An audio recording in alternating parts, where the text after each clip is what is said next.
Bravo 3 conductor. You ready, George? Ready. Both sides are clear. Take them ahead when you're ready. Here we go.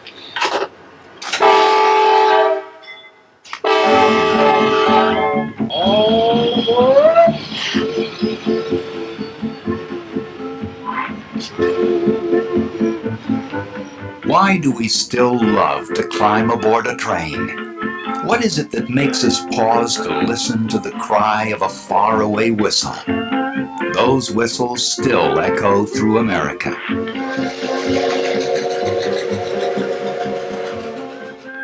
You may think that today's railroads are mostly about freight or commuters, but there are still trains that people take just because they love this wonderful, unique way of getting there. The story of America's railroads is 150 years long, and its ties to our history are as strong as those that connect two rails together. It's a tale of romance and dreams made out of steel and velvet, good guys and outlaws, hard truth and the wildest fancy. And now it's time to board the trains to start that long journey down America's tracks.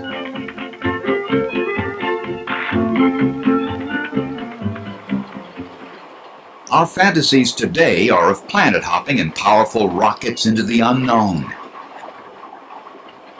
But if you were a kid 100 years ago, that's the way you would have looked at the railroad. A route to the unknown. Easy, boys, easy. Mom, look! The railroad! Oh, doggone little old hole. Oh, Boy! Oh, boy! oh, there. Steady, boys, easy. Oh, I'd like to see the railroad. what for? You gotta go just where those two little wheels go. Suppose you want to go somewhere else. I wouldn't care, as long as it was a railroad. In the early years of this country, we all lived huddled in the East, and we all wondered what was out there in the vast darkness west of the Mississippi. Whatever it was could be conquered if the charge were led by great locomotives powered by steam. The America of the early 19th century was nothing like the America of today. It's not just that there were fewer people around and not a McDonald's or Taco Bell in sight. Before the railroad came, we were 100 different countries. Puritan Boston had little in common with Quaker Philadelphia. The Pennsylvania Dutch farmer and the Virginia gentleman farmer were as different as the Germany and England their people had come from. Americans in different places dressed differently and spoke differently. But we all had lust in our hearts to move, to build, to imagine a different future, and then make it happen.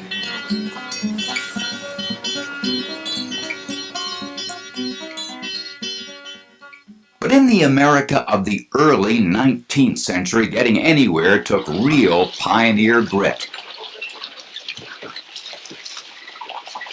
Want to go from New York to Philadelphia today? You wouldn't think of flying. The cities are only 2 hours apart by car, less than that by train. But back in 1820, you thought twice before you'd try it at all. You'd figure a day minimum, and the trip was a nightmare of rotten dirt roads and stagecoaches that never heard of springs. You crossed the bay to New Jersey by boat before you even got to your first stagecoach. Then, 8 hours or so later, you had to switch back to another boat, and you'd sleep well that night. But hard as moving around was, we had no choice. This country was growing, and we had to transport goods inland from the port cities. Rivers seemed the easiest way to go, but rivers didn't go everywhere, so Americans simply decided to make their own. One of the greatest was the Erie Canal, which connected up the Great Lakes with the Hudson at Albany. Terrible storm we had that night on the Erie Canal. Oh, the Erie. It was 363 miles long, 40 feet wide, 4 feet deep, and cost 13 million old and very valuable dollars to open. We were 2 days out from It was a true wonder of the world when it was completed in 1825. Floundered on a Chuckalackawanna. Oh, the Erie was rising, the Jing was a getting low. Scarcely think we'll get another drink till we get to Buffalo. Till we get to Buffalo, yeah. Of course, the speed of a mule-drawn canal boat was nothing much to talk about, really useful only for freight, and the whole thing froze over in winter. Nothing moved till May. Full ragged dress, and we hoisted her upon the pole as a signal of distress. Oh, the ride was rising.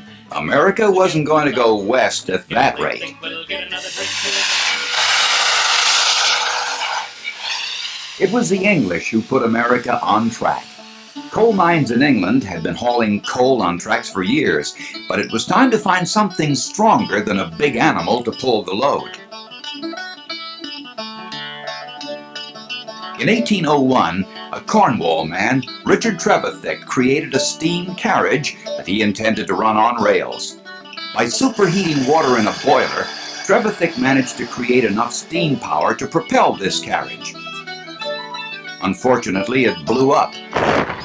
Fortunately, he was on a break at the time. By 1804, Trevithick had perfected a non-exploding locomotive, but that didn't prevent his dying so destitute that friends had to pay for his coffin.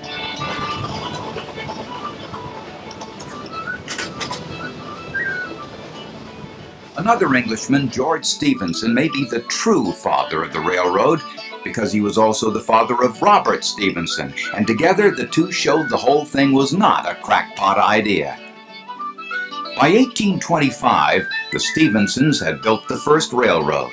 It was the Stockton and Darlington, and its single engine, called Locomotion Number 1, pulled both passenger and coal cars. In 1829, the younger Stephenson's engine, Rocket, reached 29 miles an hour at England's Rainhill trials. Now, 29 miles an hour may not seem like that much, but it was whiz-bang in those days, and the Rocket laid the groundwork for later, much faster engines. George Stephenson's locomotive, the Rocket, established the arrangement of the features of nearly every other steam locomotive. Had the firebox at the rear, the smokestack at the front, had a whistle, had a pressure gauge, had the locomotive engineer and the fireman at the rear of the locomotive and ahead of the tender, four-wheel fuel car tender behind with the water and fuel aboard. Nearly every other locomotive to follow, the next 125 years, is going to essentially be a duplicate of the physical arrangement of the Rocket. And that's precisely why the idea of the Americans getting their hands on this stuff drove the English berserk. The British regarded steam locomotives as a high-technology export product. They were unwilling to allow drawings or specifications to leave Great Britain. They would export whole locomotives. What that meant is that we began copying things very quickly in much the same way later on as other nations have copied our technology. The first British locomotives came over unassembled. That's simply how they had to be loaded on the ship. Our native American mechanics had to figure out almost from scratch how to assemble them and make them work. These early steam locomotives didn't come with manuals or a help hotline. Then came along one of the great American men in railroad history. Colonel John Stevens was an engineer and highly respected veteran of the Revolution. In 1825, at the age of 76, he demonstrated the potential of steam engines on rails with a locomotive that he ran around a circular track on his estate in Hoboken, New Jersey. Kind of like the first model railroad, but full-sized. Which may be why a lot of people thought it was not much more than a toy. His son Robert knew better, and he'd organize one of America's first railroads 7 years later. The British understood that if you can't beat them, join them, particularly if they have a lot of Yankee bucks, so they began to sell steam locomotives and rail to their American cousins. One of the first was the Sturbridge Lion, which the Delaware and Hudson Canal Company brought over from England in 1829 to carry coal the mountainous 16 miles from Carbondale to Honesdale, Pennsylvania.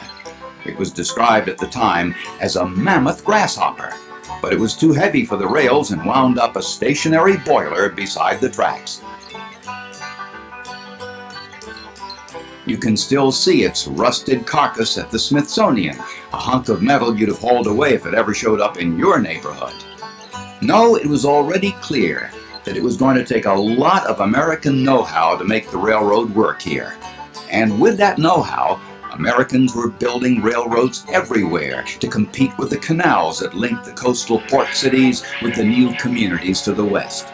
In 1827, some public-spirited citizens chartered the Baltimore and Ohio, the first westward-bound railroad, which would run from Baltimore to the Ohio River in Virginia. The first section they built was just 13 miles long, but it was a hilly 13 miles, and a major feat, and a major risk for the city of Baltimore. That city had tried to build a canal west to the Ohio Valley. It wasn't feasible. The next best thing in the mid-1820s was the idea of a railroad. It is created at a time when America is still a young industrializing nation filled with optimism. This was a gamble. No other long-distance railroads existed in this country, so the people of Baltimore were literally betting their future on this unproven but very practical technology. Once the B&O had constructed its new rail line, all it had to do was to figure out what to run on it. One early carriage was powered by the wind, another by a horse. The wind-powered sail car had the unfortunate habit of going backwards, what with the unreliability of wind and all. In the horse model, another bad idea, the hapless animal had to turn a treadmill, which then turned the wheels. But the demo collided with an undoubtedly startled and equally hapless cow. It took the great American mechanical engineer Peter Cooper to devise a steam engine for the B&O that could handle its rough terrain. But there was no way to get the iron pipes he needed for a boiler in the United States, so he devised them out of old musket barrels. Cooper created a steam locomotive in only 6 weeks. It was later called the Tom Thumb, after the famed circus star of the time. On August 28, 1830, Cooper pulled some very nervous passengers at 18 miles per hour on the B&O's new track. Some of the passengers made a point of writing down sentences during the trip to test the then popular belief that the human brain could not function when it was moving so fast. Legend has it that Peter Cooper tried to press his luck when he accepted a challenge to a race from stagecoachmen who saw the writing on the wall. 5,000 people gathered outside Baltimore to watch.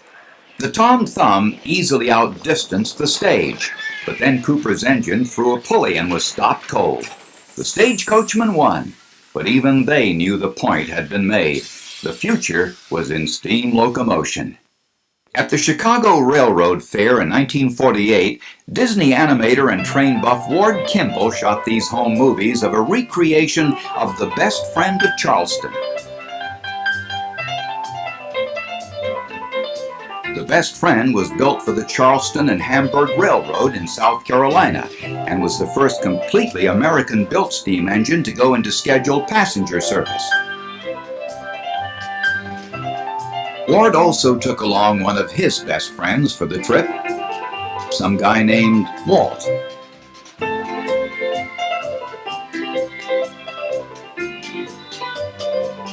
Sadly, the Best Friend of Charleston was the first American locomotive involved in a fatality, in this case due to a serious case of dumbness. 6 months into service, the Best Friend's fireman, the man who stokes the engine firebox, got a little sick of the noisy hiss from the steam safety valve, so he sat on it to shut it up. Sure enough, the hiss stopped, and all was quiet. Or at least until the boiler explosion blew him a lot further, faster than the old Best Friend could ever carry him. On the earliest steam trips, the passengers too were pretty entertained, but it was a long way from the in-flight movies of today.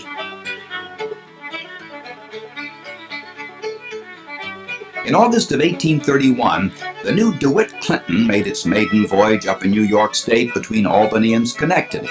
And as the burning cinders fell in a constant shower from the engine, the elegantly clothed guests were soon jumping up and down to brush out the flames on each other's elegant clothes. In fact, it was a while before the master mechanics who built the engines gave much thought to the people riding behind them. Lots of early travelers talk about their trips as if they spent the whole time they were moving putting out each other's fires. People's clothes and hats and hair would catch fire from the sparks falling on them. The rails themselves were, initially at least, were just straps of iron that occasionally would come loose from their moorings and just sort of spring up and pop through the floors of the cars. And there's more than one instance on record of a passenger sitting quietly in his seat, trying to shelter himself from the sparks, and all of a sudden being speared by one of these rails coming up through the porch. It was a risk to life and limb, literally. Still, most everyone loved these new marvels, and women apparently were even more enthusiastic and less apprehensive than men about risking their life behind these early steam engines. They clamored for a chance to ride the rails. Just as history tells us, they were the first to ask for rides on hot air balloons back when they first appeared. And as steam engines began to prove their worth, towns, small and big, drew up plans for their own lines, and the money soon followed. Along the east coast of the United States, all of the rail lines were built through private enterprise, sort of stock offerings. People that lived in New York had things that they wanted to sell to people that lived in Atlanta, for example. And people in Atlanta had things that they wanted to ship to New York. There was coal going one direction, there were goods going another direction. It was quite easy to see that there was a financial reward which could be gained by putting in these tracks. One person who reaped such a financial reward was old Colonel John Stevens' son, Robert. When he offered subscriptions to his new Camden and Amboy Railroad in New Jersey, the entire stock of the railroad, $1 million worth, sold out in 10 minutes. In 1831, Stevens went off to England and shipped back the locomotive John Bull for his new railroad. But the John Bull was like a 10-ton jigsaw puzzle, arriving unassembled and without instructions. Eventually, a smart young machinist named Isaac Drips, who'd never even seen a locomotive before, figured it out and put it together using a whiskey cask as the water tank, sort of the very first bar car. Then Stevens had rails shipped over from England, but they were so heavy they sank a ship that was carrying them. Clearly, all systems were not in place yet. The iron horse draweth nigh with his smoke nostrils high, eating fire while he grazes, drinking water while he blazes, then the steam forces out, whistles loud, clear the route, for the iron horse is coming with a train in his way. The era of railroad building had arrived. And in the coming century and a quarter, one of the great names in locomotives would be that of the ex-jewelry manufacturer Matthias William Baldwin. In 1832, he built the 5.5-ton Old Ironsides, which moved, according to a local newspaper of the time, in beautiful style, working with great ease and uniformity. Soon, Baldwin got Old Ironsides to run a mile in an astounding 58 seconds. Just think of that. Most Americans of the time had never even seen anything move faster than a horse at full gallop, and that was only about 30 miles per hour, half the speed Old Ironsides was making. Eventually, Matthias Baldwin's company would become America's biggest manufacturer of locomotives, turning out more than 1,500 before he died in 1866. There's something else remarkable about Matthias Baldwin. As we'll see in the years after the Civil War, good citizenship was way down on the list of priorities for most of the men who built the railroads. But Baldwin was more than just a brilliant entrepreneur. He was also a staunch abolitionist who built a school for African-American children, worked for the improvement of the living conditions of workers, and became a generous patron of the arts. You've seen steam locomotives, the real thing, or pictures of them all your life. Here's a quick fix on how they work. This is our number 18 steam engine, and it was built in 1910. It is a very simple design, very powerful design. We have a firebox that provides the heat. It merely boils water like you do in your house or in a pressure cooker. The water is taken to the highest part of the engine, turned into steam, moved forward down through the front of these branch pipes, and that's what provides the power to this. So it's merely a steam-operated pressure cooker. The steam comes down this branch pipe. There's some valve gear here. That valve gear allows it to intake and exhaust steam into the cylinders. The cylinder merely pushes a push rod back and forth, which is hooked up to some counterweights in your axle, and that provides the force to move the engine. But moving that engine through the countryside sometimes caused other problems, like, for example, relations with farmers. The farmer needed the railroad to bring him his materials and ship out his produce, but the railroad needed the farmer's land for its tracks even more, and the railroad agents were the kind of city slickers who'd promise anything. That's why in 1843, one stubborn gentleman of the land, Adrian Holbert, faced off against an oncoming locomotive. "This railroad," he shouted to the startled engineer of an Erie locomotive, "can't run no cars through my farm until the company settles with me." The Erie did, of course, and by 1851 it became America's longest railroad by pushing past high mountains, deep forest, and more perverse farmers to its terminal at Lake Erie. The train was turning up all over the place now, and as it did, it was creating all kinds of new problems and then new solutions.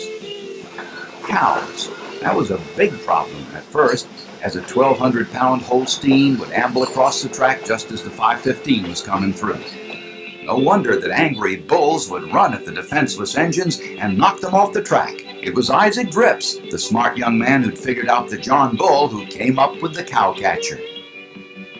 Actually, the first ones were really cow nailers, just two big spikes sticking out from the engine that impaled the poor unsuspecting bovines before they knew what hit them.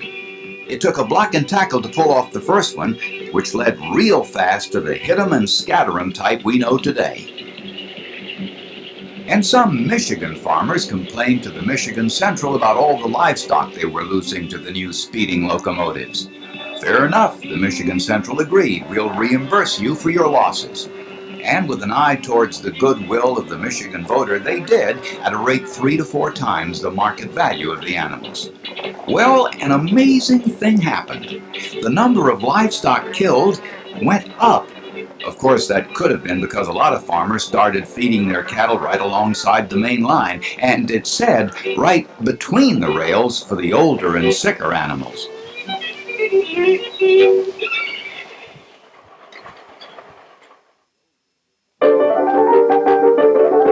Did you ever wonder why hard steel locomotive wheels on hard steel rails don't just slip? Well, they do when they're pulling a heavy enough load. So something was needed to help the wheels hug the rails.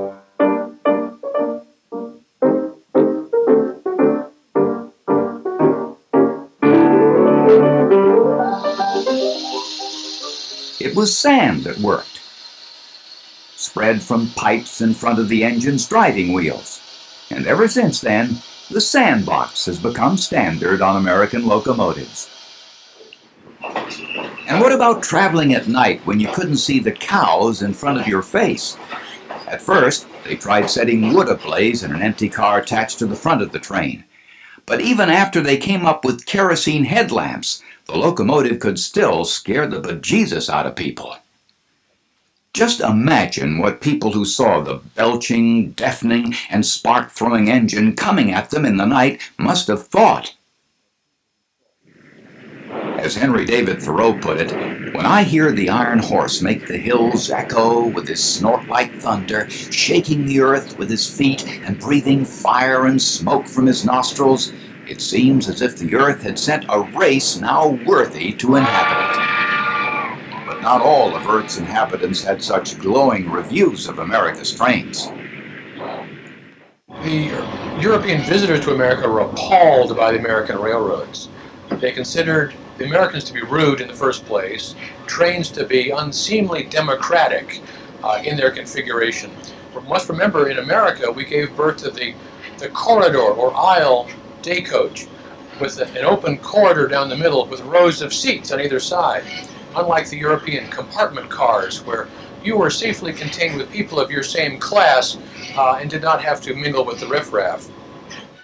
Englishman Charles Dickens, for example, expressed his horror at our railroads in his book, American Notes. And the English were appalled by the engineering of our railroads. They considered them shoddily built at best, potential disasters at worst. They were particularly aghast at the explosive boiler pressure Americans used to get their engines over the high mountains. Well, la-di-da, we did take chances, no question. There were a lot of needless deaths. But American railroading was advancing the art in ways the English never even thought of because we had to. We had a huge nation to settle, and we didn't have the time to refine the railroad before we did it. That settling often involved fancy financial footwork. In the 1840s, the Erie Railroad tried to buy Seneca Indian land in upstate New York for virtually nothing. The Seneca chief responded with a counteroffer of $10,000. But the land isn't even good enough to grow corn or potatoes and has no good timber, the Erie complained. The chief shrewdly replied, "It seems good enough for a railroad," and the tribe got its fee.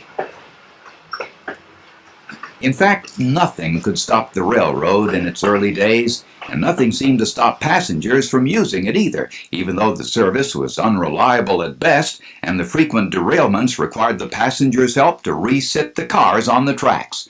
There were no bathrooms or drinking water. Instead, the poor riders suffered tobacco-stained wooden seats and cars that were boiling in summer and freezing in winter, except near the open pot-bellied stoves that threatened to incinerate everyone in an accident. And accidents there were, by the carload lot. The carnage on the tracks was something staggering. There were 900 accidents between 1853 and 1859 alone, and they killed over 1,000 unlucky passengers. And the accidents would inspire reams of songs and poetry, always heartfelt, often dumb. You've heard them. The wreck of Old 97, Old 56, Old 24. Lyrics like, "He tried to beat the 507. He's at the throttle now in heaven." A little more coal. And when we reach the White Oak Mountain, you can watch old 97 roll. They were going down the grade, making 90 miles an hour when the whistle broke into a scream. He was round in the wreck with his hand on the throttle, scalded to death by the steam. Besides the primitive technology, there were many cases of drunkenness, carelessness, and just plain stupidity on the part of the engineers. Each accident quickly became a legend. 46 people died when a New Haven train fell through an open drawbridge at Norwalk. Come on, you ladies, you better take warning from this time on. Another 49 were victims of a bridge too poorly built to hold the train. In 1853, the Michigan Central and the Michigan Southern each claimed the right-of-way at the same crossing near Chicago. No surprise, 18 people died one day when the two arrived there at the same time.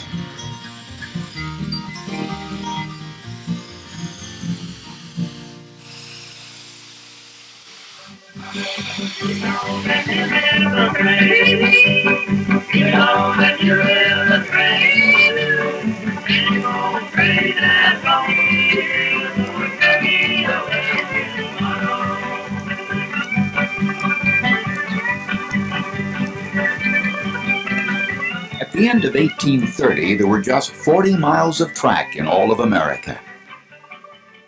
But by 1860, there were more than 30,000 miles of track. Everywhere was quickly becoming connected to everywhere else. In a booming American economy, farms and factories could be anywhere. And what they grew or made could be sold all over America and to the world beyond.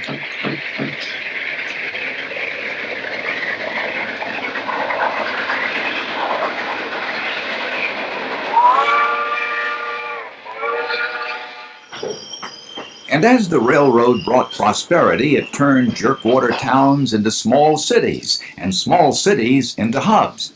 By the way, jerkwater was a railroad term for towns so small the water pipe had to be jerked to refill the engine. The railroad also turned small military outposts into cities. Chicago started that way. Chicago as a city began almost at the same time as the railroad in the U.S. In the early 1830s, what is now Chicago, the site of Fort Dearborn, was just a series of mud flats. The place name, Chicago, roughly translated from Indian, meaning the place of the stinking onion. Right from the beginning, the Chicagoans realized that railroads would make their city. It was going to become our grand central junction, the new city of the heartland. And indeed, by the 1850s, when railroads began reaching Chicago, its future as a major transportation nexus was assured. All aboard for Atlanta, Birmingham, New Orleans, and Chicago on track number 7.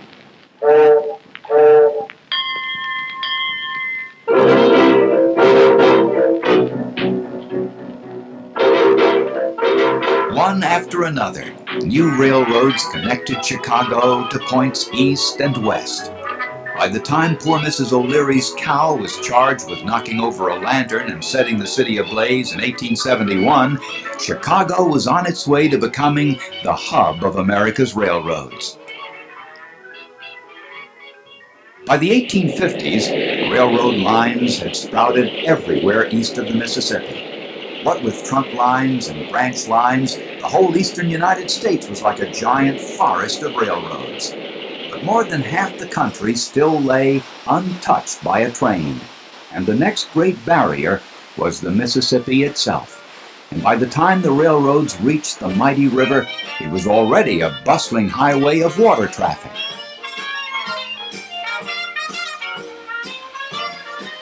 It was also, incidentally, the stuff of fantasy for young men.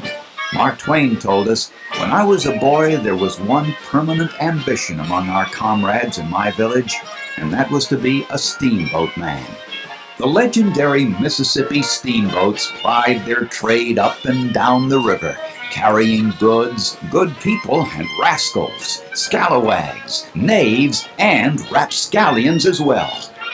More to the point, steamboats were carrying goods and people across the river as well, and their owners weren't falling all over themselves trying to get the railroads to share in the profits. And the mighty river seemed to protect them.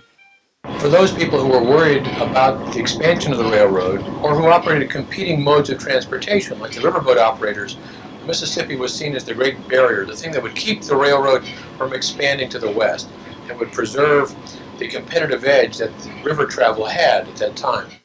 But you can't stop progress, and on April 22, 1856, thousands of spectators watched as a Rock Island locomotive pulled the first train across a brand new bridge spanning the Great River. A new service was born, and all was well for a while. Well, the Rock Island Line is a mighty good road. The Rock Island Line is a road to ride. The Rock Island Line is a mighty good road. If you wanna ride, you gotta ride it like you find it. Get your ticket at the station on the Rock Island Line. ABC double XYZ. Then, just 2 weeks after the bridge opened, a curious thing happened. The steamer Effie Afton crashed headlong into the railroad bridge, and both boat and bridge caught fire. The bridge was destroyed. What a bad break. The steamboat owners quelled their sorrow long enough to hang up banners that shouted, "Mississippi Bridge destroyed. Let all rejoice." Then they sued the railroad for damages, claiming the ruined bridge was now a hazard to navigation. It would take a smart lawyer to go up against the entrenched steamboat interests, but the railroad men were lucky enough to find the best. He studied the river every which way, its currents, its depths, and then he made the startling assertion that the accident was no accident at all. It was sabotage. And his well-spoken admonition, rivers were to be crossed, and it was the manifest destiny of the people to move westward, might give a hint to who he was.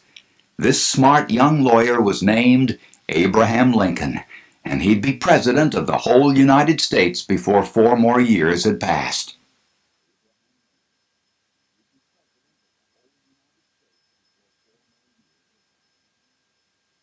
By 1860, almost all of the locomotives in America were being produced in the northern states. The North also benefited from more than 20,000 miles of railroad track that tied these states physically, economically, and politically to the Union. The southern states, on the other hand, had less than 10,000 miles of track. This difference would play a key part in the war that would soon divide the nation. The importance the railroad would play in the Civil War was announced rather prophetically on October 17, 1859, when John Brown and 18 fanatical followers seized the railroad bridge across the Potomac River and stopped an eastbound train at Harper's Ferry.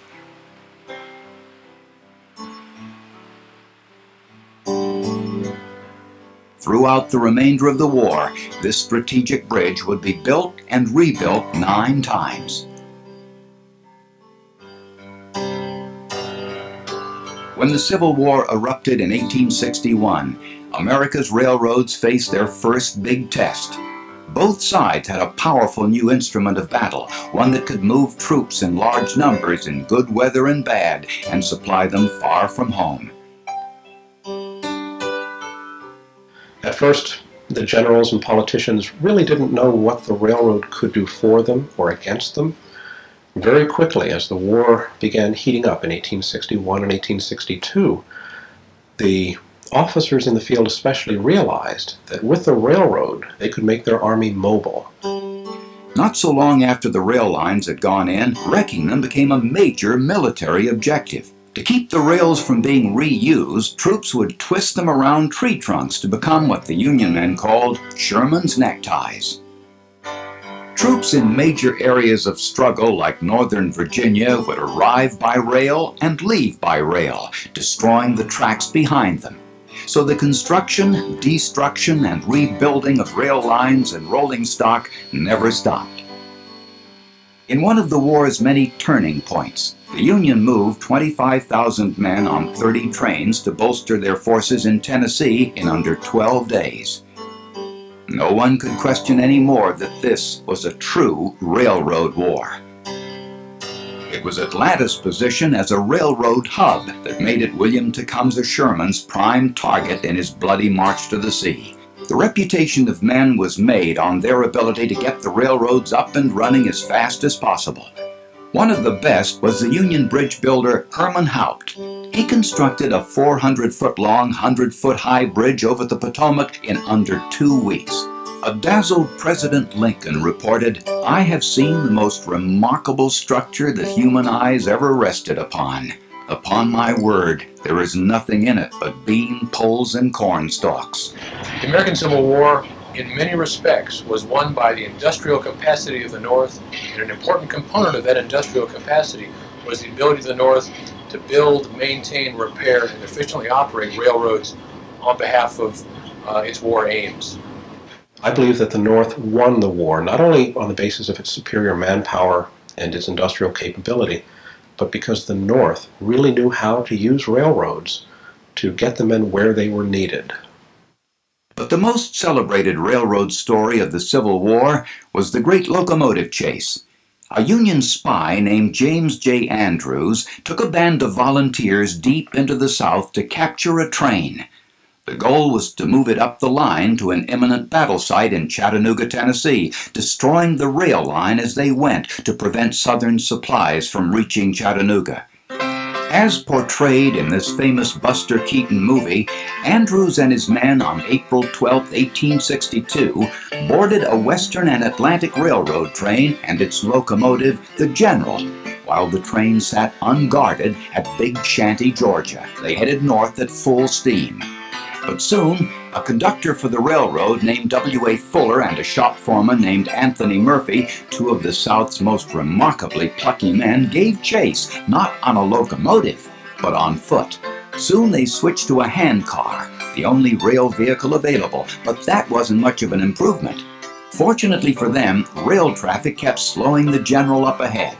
Before the chase was done, Fuller and Murphy switched to a succession of locomotives, and for hours the General barely kept ahead of its pursuers. Andrews and his men threw whatever obstacles in their path they could. They tore up rail, obstructed the tracks, even tried to set a bridge on fire. But Fuller and Murphy just kept coming. Their last engine, the Texas, reached speeds of 60 miles per hour on the rickety, poorly maintained tracks.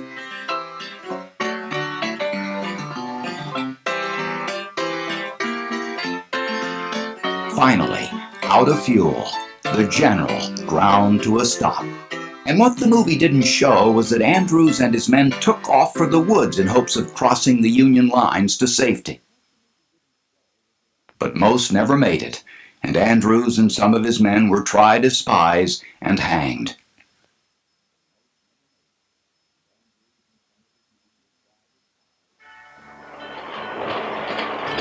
The war ended in 1865, but the railroad still had one more sad duty to perform.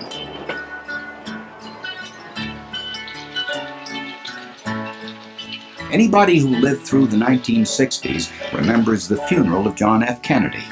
Television brought us all the moving procession in Washington with the unforgettable image of the riderless horse. From the moment of his assassination until his burial in Arlington Cemetery, America slowed to a mournful pace, and no one did not think of the slain president at least a few times on each of those days. Well, that was the mood 100 years earlier, as the assassinated President Lincoln made a long final journey home. For a week, the flag-draped funeral train wound slowly, mournfully from Washington through big cities and small towns back to Springfield, Illinois. At the cities, the body lay in state, and everywhere the tracks were lined with somber, tearful men and women united in grief. Cannons and church bells rang out all along the route. By 1865, the railroad was an accepted fact of American life, the fast and efficient way to travel, and a key part of any war effort. But for anyone who saw it, that wheeled cortege must have changed forever their image of the train. It was a fitting end to the first great period of railroading in America. Almost overnight, a new period of railroad adventures was about to begin. It would be even more raucous than the first, and it would bring with it a totally new America no one could possibly have imagined.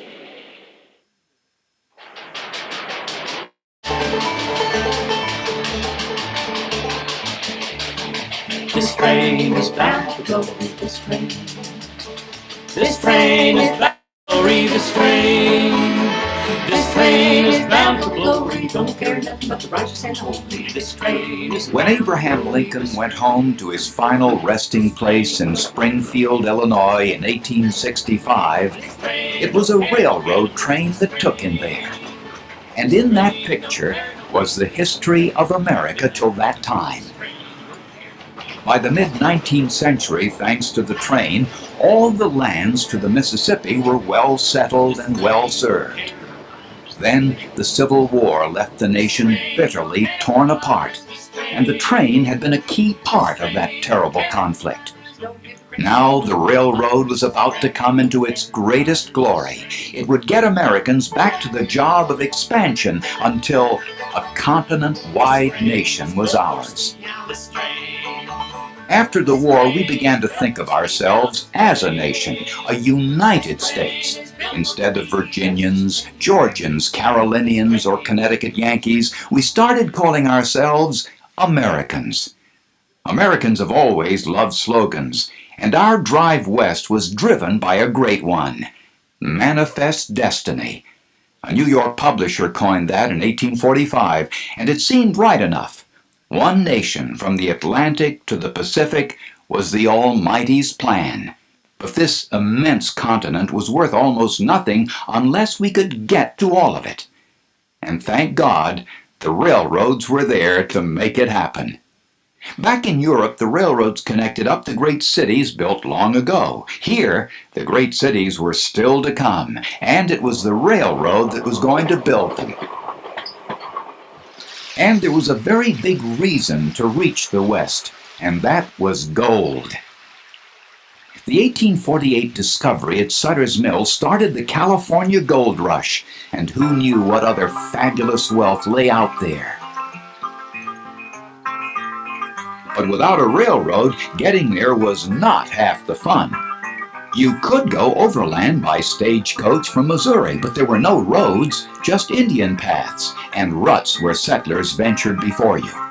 That was a brutal 17-day journey over 1,800 savage miles, opposed by mountain, burning desert, and Indians. Or you could go by sea. If you've seen those ads for luxury cruises to the sunny Caribbean, forget it. This wasn't even a little bit like that. If you lived in, let's say, New England and wanted to go to California, you had 3 ways to do it. The simplest, not the most direct, but perhaps the easiest, was to get aboard a sailing ship for the long journey around South America. A 17,000-mile voyage around Cape Horn might take 3 to 5 months depending on the season and the sorts of weather conditions you encountered. Or to travel overland on a stagecoach that would place you in peril of being rattled and jounced to death and attacked by savage Indians. They could follow the east coast of the U.S. down to the Isthmus of Panama, cross over, braving the malarial rainforests, and then sail up from the Pacific, risking contracting yellow fever or malaria if you were bitten by the wrong mosquito. And there you could catch a steamboat to San Francisco. One traveler described this journey. Our party was half dead from fatigue, draggled with mud and shivering in torn clothes that for nearly 60 hours had been drenched with rain. The other male passengers, all who had been in good health, made themselves comfortable. In less than 10 days, all were dead of yellow fever but one.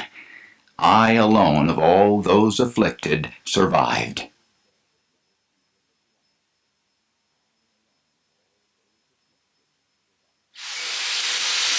In the 19th century, a steam engine could go faster than anything else made by man. It's no surprise that it started to be heard for a railroad clear across the country. Out west in California, an engineer and railroad advocate, or you could say fanatic, named Theodore Judah tried to convince the assemblyman in Sacramento to start building a railroad east. His annoying persistence won him the fond nickname Crazy Judah. But then progress isn't made by retiring types. Theodore Judah was a gifted, brilliant, egocentric, and absolutely humorless civil engineer. He became convinced it was possible to build a railroad across the continent to fulfill the dream of manifest destiny. He conducted surveys of the central Sierra Nevada mountain range and believed that there was a way to get from the Sacramento River Valley over the summit of the Sierra Nevada just 100 miles away. And at this Sacramento hardware store, Judah convinced 4 local businessmen, Collis Huntington, Mark Hopkins, Leland Stanford, and Charles Crocker, that the dream of a transcontinental railroad could be a reality. These men, later known as the Big Four, did not embrace Judah's idea just for the good of the country. It's often the promise of big money that makes men public-spirited, and the discovery of the Comstock lode of gold and silver in Nevada suddenly made a railroad a very good idea. These fellows were not visionaries. They were hard-headed, cold-eyed, fairly ethical businessmen who saw that with government aid, that it really was possible to build a transcontinental railroad. They were also astute enough to know that they could make a great deal of money if this thing worked. But they would need the government's help. On July 1st, 1862, even as the Civil War was raging, Abraham Lincoln signed the Pacific Railroad Act. This authorized the Central Pacific to build a rail line east from Sacramento to join the Union Pacific, which would build west from Omaha. What the act did was to give to the railroads outright a strip of right-of-way along which they would build the rail line. They were also granted fairly significant amounts of land on either side of that railroad right-of-way. And then finally, the government would loan to the railroads $16,000 for each mile of track laid on flat ground, and a much larger amount for each mile of track laid in the mountains. That meant that in today's dollars, the Union Pacific and Central Pacific Railroads were getting nearly $500,000 per mile on the plains, nearly $1 million on the plateaus, and $1.5 million over the mountains. It's no wonder the railroad men took on this monumental task with such enthusiasm. But the financial dealings involved in getting the two railroads started were very complicated, and their backers were interested in keeping them that way. A hint of the goings-on can be glimpsed in a ruling inserted in the act by Pennsylvania Congressman Thaddeus Stevens. Though the Civil War made American iron harder to get and British iron was cheaper, Stevens patriotically insisted that this be an all-American project using only American iron. Luckily, Stevens himself was an iron manufacturer. In Sacramento in 1863, the Big Four's Central Pacific Railroad broke ground and began its path east. Theodore Judah, who may have been crazy but not stupid, soon realized his partners were far more interested in lining their pockets than building a railroad. When he protested, they bought him out.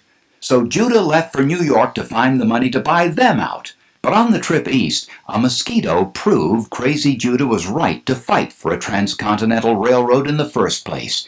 It bit him as he crossed the Isthmus of Panama, and he was dead of yellow fever soon after.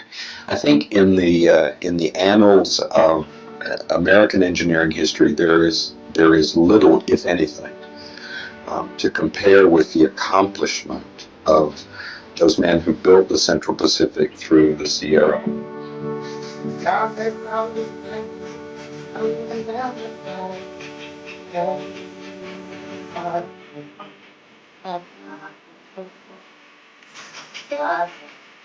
The Central Pacific certainly faced a formidable task. Between the starting point in Sacramento and the flatlands of the western desert were, of course, the towering Sierra Nevada mountains. In the long history of mankind, nothing even remotely like this had ever been attempted. With the still rudimentary tools of the time, through bitter winter snows, the Big Four were proposing to cross 7,000-foot mountains.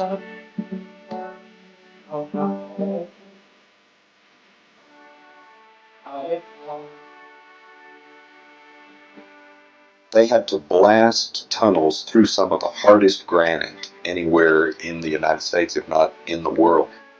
Granite so hard that they were using hundreds of kegs of blasting powder a day.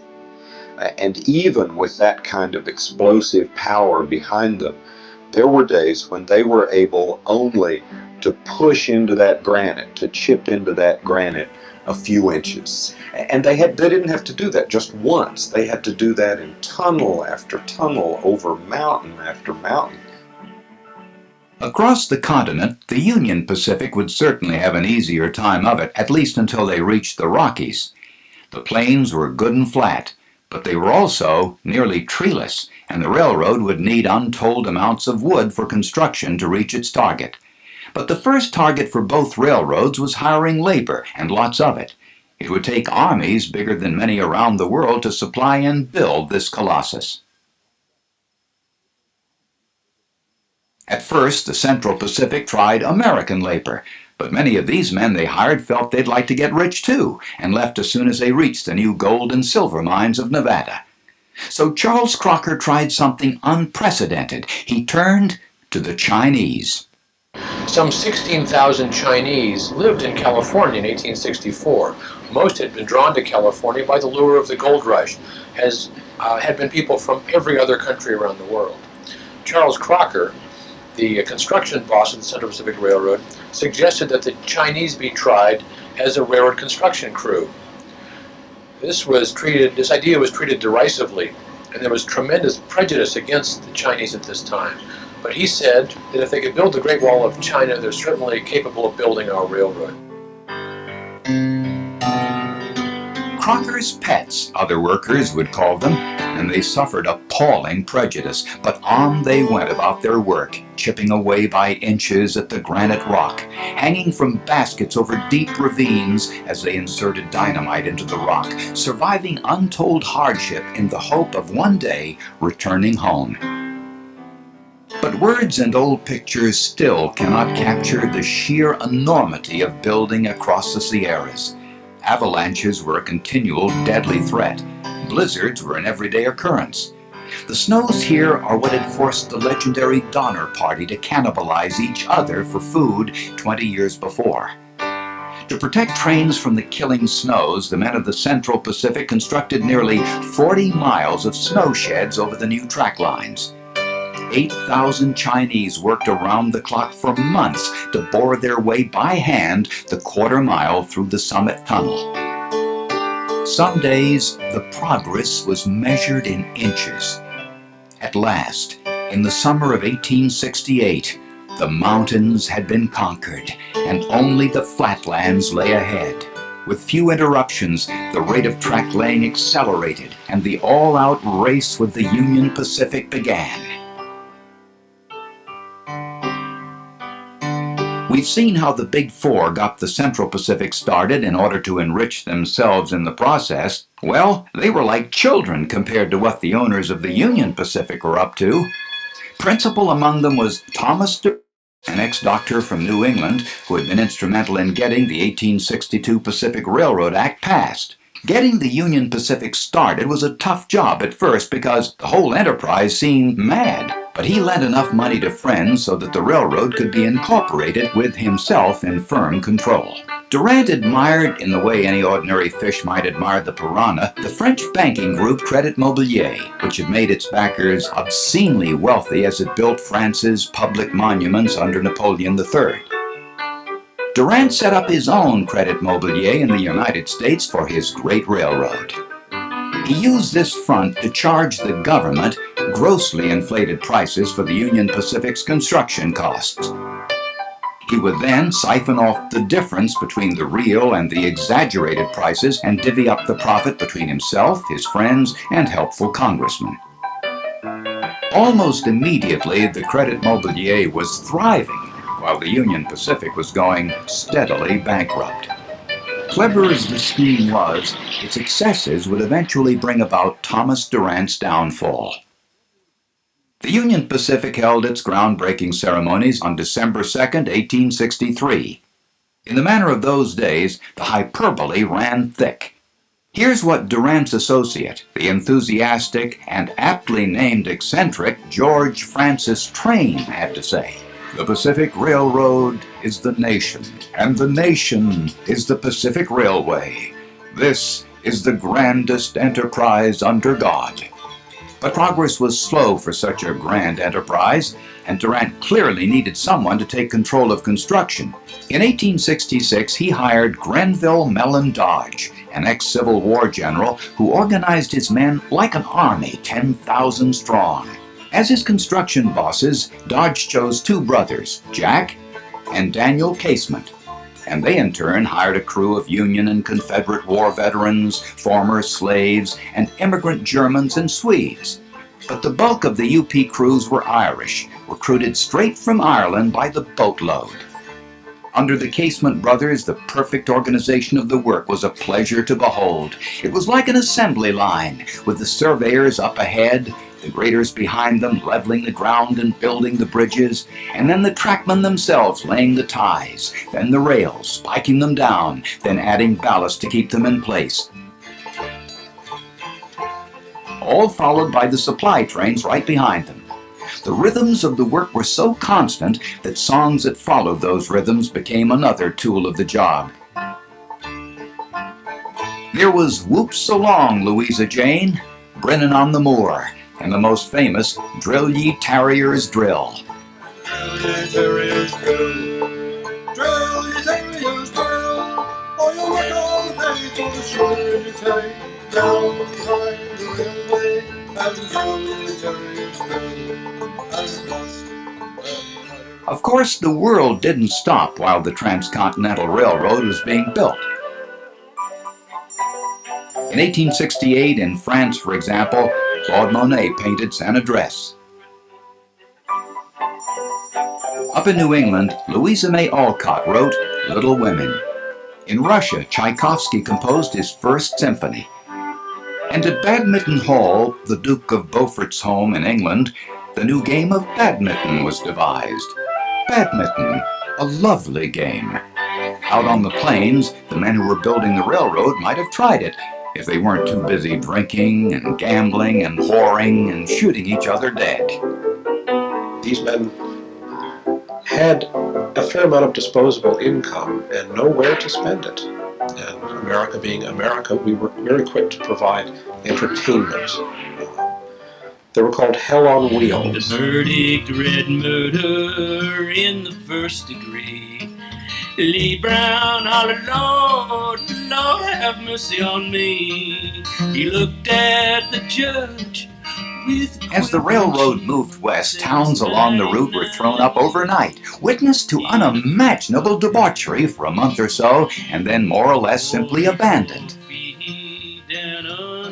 The end of track in the Union Pacific Railroad was followed by a sort of portable city, an ad hoc Sodom and Gomorrah known as a Hell on Wheels, in every sort of vicious pursuit which a young man needed on the great prairie and frontier was available there.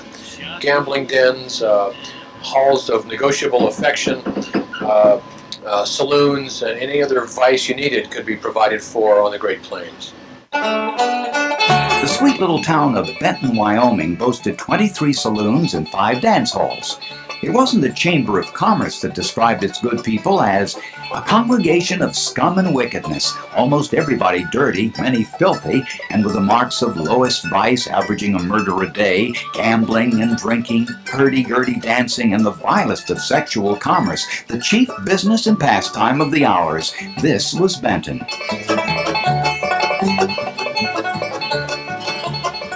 As many men as lost their lives building the railroad, probably 4 times as many were murdered in the Hell on Wheels towns.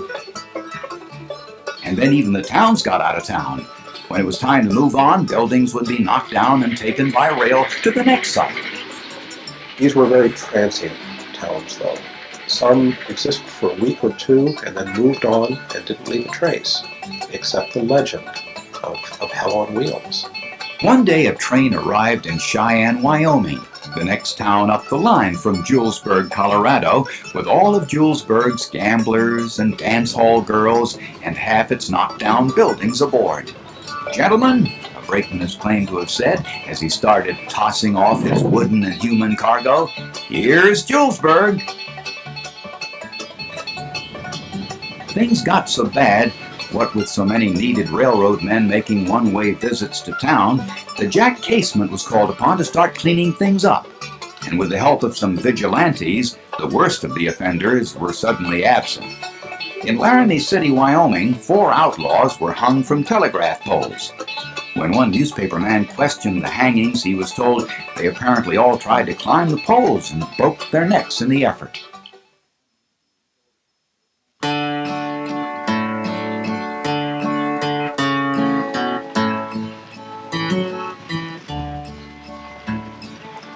And what of the people who lived smack in the path of the oncoming rail line?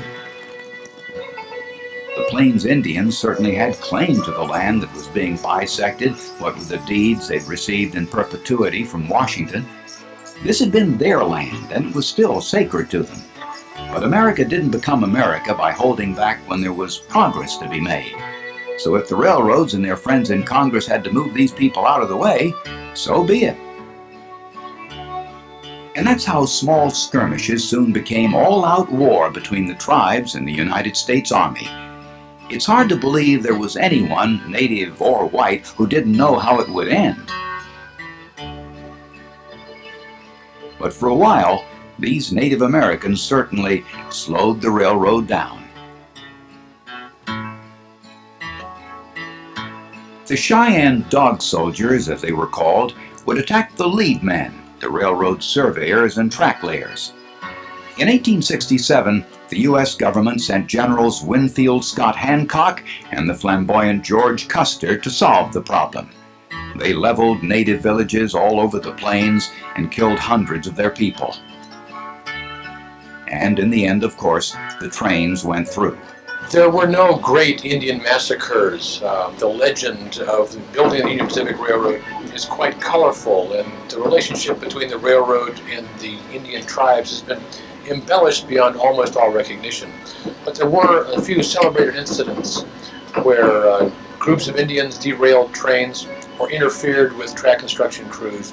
And these incidents, while tragic, did not constitute great massacres, but they were characterized by the Eastern press as tremendous affronts to American pride. And this brought about the customary American sorts of retaliation. The Army was brought in to protect the railroad construction crews, and the United States Army and their Indian guide clients set about a program which would ultimately culminate in the near extermination of the horse tribes of the Upper Great Plains.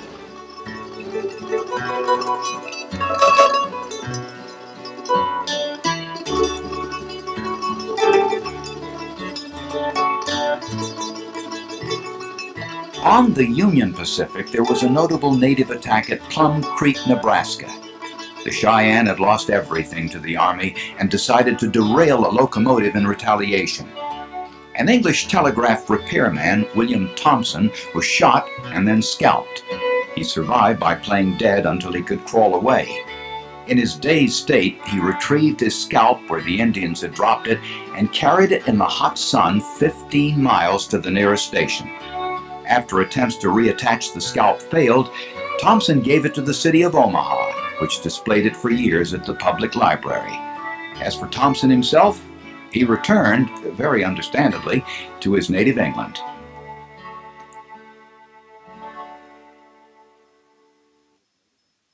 The original transcontinental plan had the Central Pacific and Union Pacific meeting somewhere east of the California line. But when both railroads reached Utah, they didn't stop. With so much money paid for each mile of track laid, they simply passed each other by and kept on grading. At some points, the two parallel lines were within 150 feet of each other. No formal decision had been made about where they would meet. And since the railroads got money according to the amount of track they laid, it was in the interest of both railroads to build as much track as possible, so they weren't in any hurry to meet. And finally, President Grant said, this is madness, this has to stop. So he told both of the railroads, you have to get together and fix on a point at which you're going to meet. So they did. Representatives of the railroads got together and they decided upon Promontory Point. Then, at last, on the morning of Monday, May 10th, the joining of the two railroads was celebrated. The Central Pacific's Jupiter locomotive and the Union Pacific's number 119 faced each other across a final rail's length of track. Gold and silver spikes had been brought to the site to commemorate the event.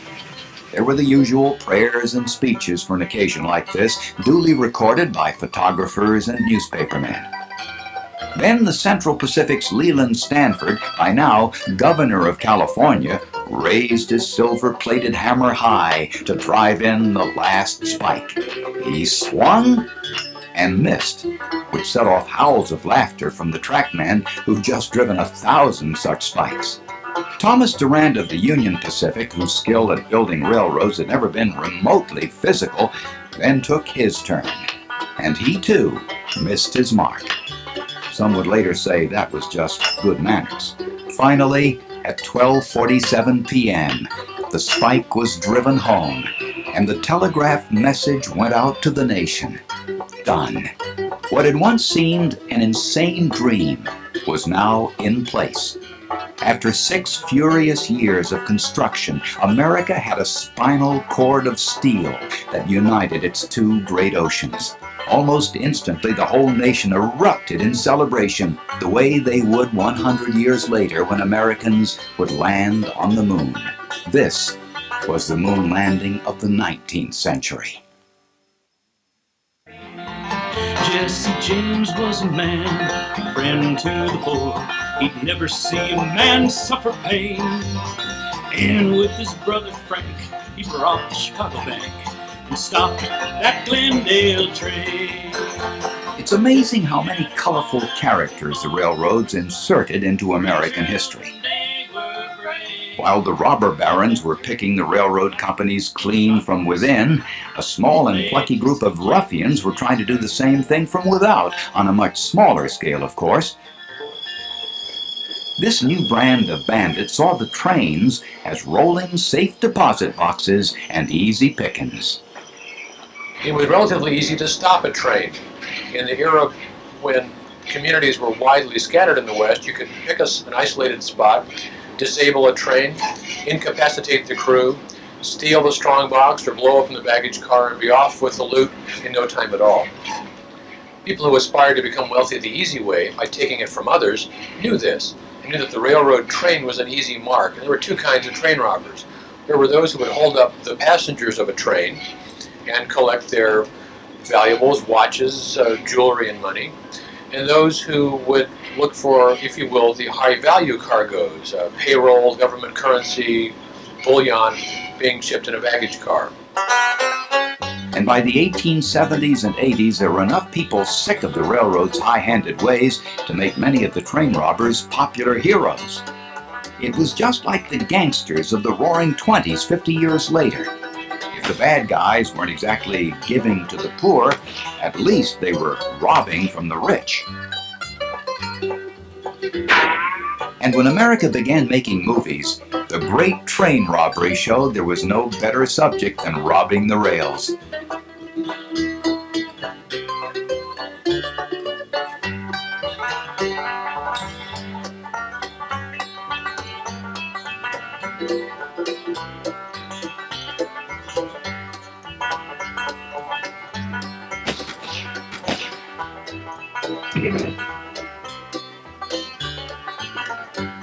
At the end of the film, actor George Barnes points his gun towards the viewer, which is said to have made a few hearts stop in the audience. It's worth noting that the robber barons may have been lonely, selfish individuals, but train robbing seems to have been far more a family affair, what with the Renos, the Daltons, Youngers, and the Jameses.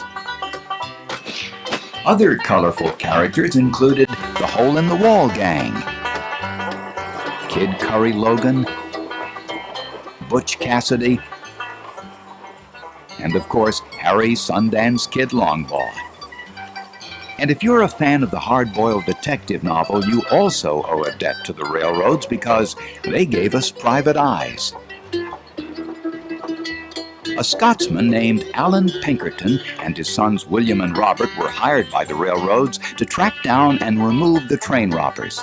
Pinkerton men were never the most popular guys in town. They were sometimes pretty brutal in their work, but they were very good at it. And the Pinkertons' National Detective Agency soon had operatives all over the country. Because there were always new robbers to replace the old, Pinkerton was on the job for 50 years. It never did get the James Gang, though, even after 10 years of trying. By the way, it was the Pinkerton motto, "The eye that never sleeps," that gave us the term private eye.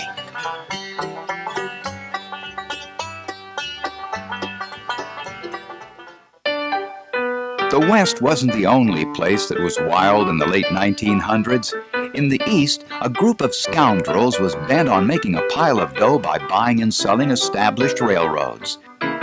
The most famous battle was between the tyrannical Commodore Cornelius Vanderbilt and his bitter rivals, the Erie Gang, Jim Fisk, Jay Gould, and Daniel Drew. And if ever a bunch of guys deserved each other, these were they. When Vanderbilt decided he had to have the Erie in 1868, he started to corner the Erie stock by buying up all he could find. But it was the damnedest thing. The more he bought, the more there seemed to be available. What he didn't know until too late was that the Erie Gang had gone into the printing business, turning out unending supplies of increasingly worthless Erie stock. Finally, the Commodore offered a truce. The Vanderbilts on the one side and the Erie Ring on the other fought a pitched battle on Wall Street that ruined many, many people. They profited handsomely, but in the end, Vanderbilt had to defeat and took a financial bath and went on to fight other fights. After that fight, the Erie Gang could continue to control the railroad. Of course, that poor thing had been nearly forgotten in the financial war, and it had been rendered so worthless that few people wanted to even ride on it, much less own it. Still, the boys continued to spend their railroad's money as if it were the Bank of England. They purchased an opera house in New York for their offices and charged the Erie $75,000 a year for the rent. Then, with all the loyalty of sewer rats, they turned on each other. Fisk and Gould ousted Drew. He would later die penniless. And by the time Fisk and Gould left, they'd put the Erie into debt so deep that there came to be a famous phrase to describe it. Icicles would freeze in hell before Erie declares a dividend. And in fact, it was nearly 75 years before the Erie was solvent again.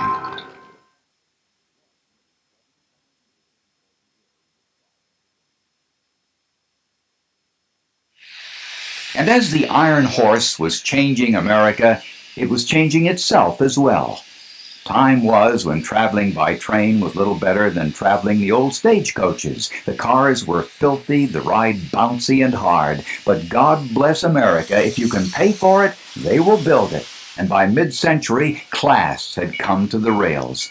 And the name of the man who brought it would become synonymous with luxury travel for a century. George Mortimer Pullman brought fine carved woods, engraved mirrors, polished brass, deep carpets, electric lighting, and embroidered upholstery to his cars, and America swallowed it up.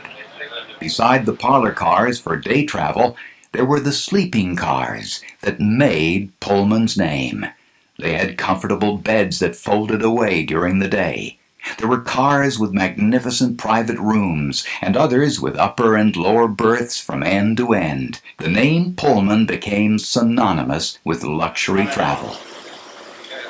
The tiny onboard kitchens of today's trains were originated in the 1880s by Pullman. He pioneered dining cars that served ornate meals of game, roasted joints of meats, and elegant desserts.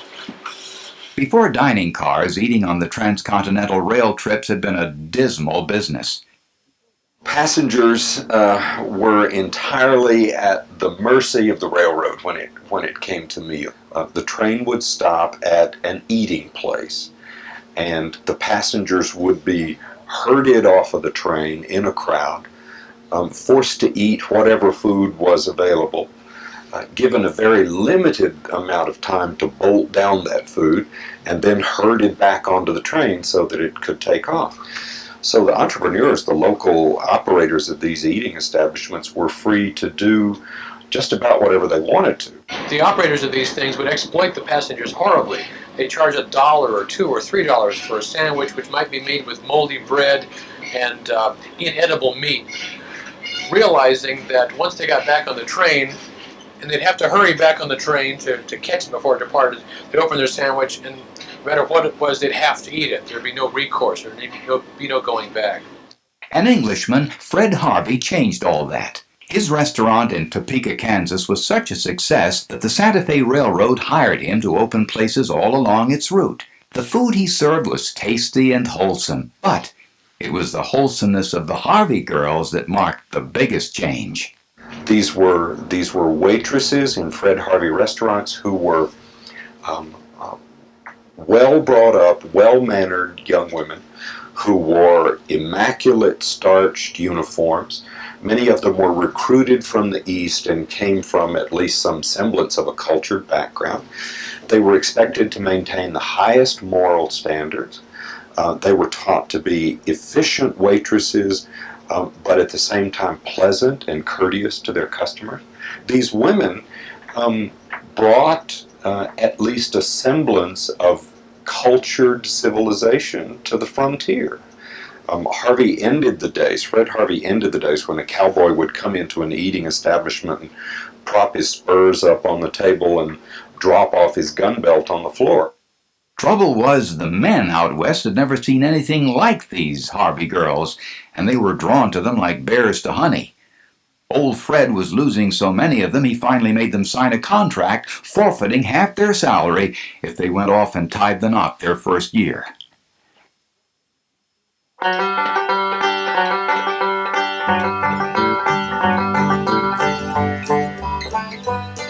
The end of the 19th century and the beginning of the 20th marked the start of the third and last great period in the history of American railroading. By the turn of the century, the frontier that the railroads helped open up was relegated to the dime novel.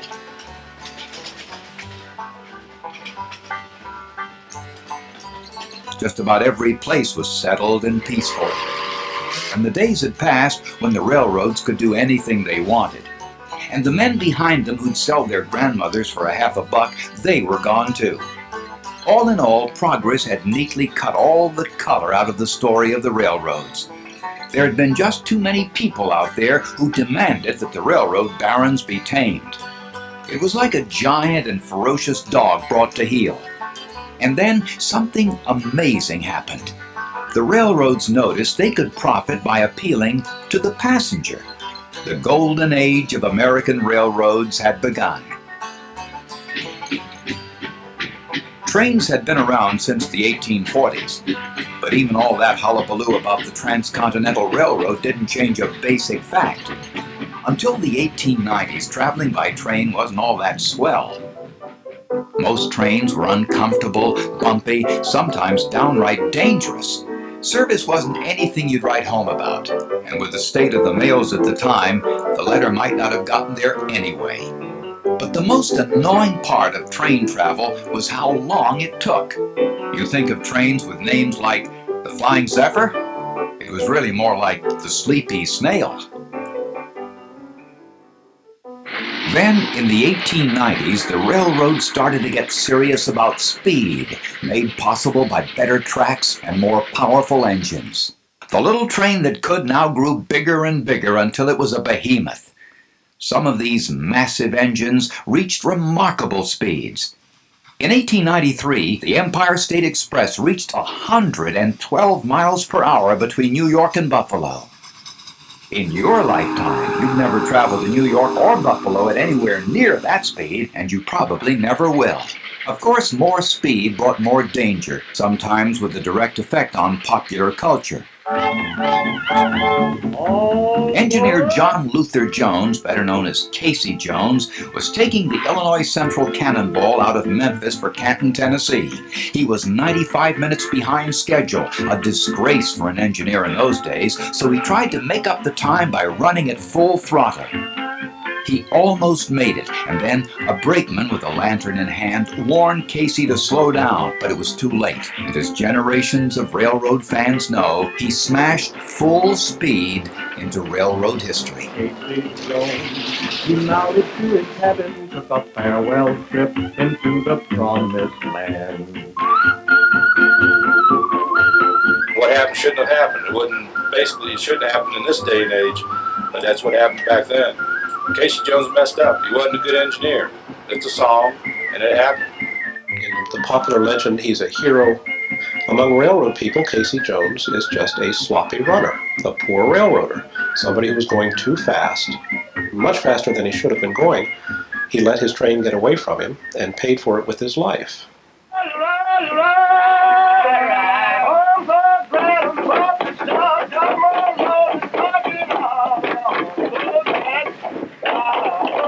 And the railroad turned other men into legends.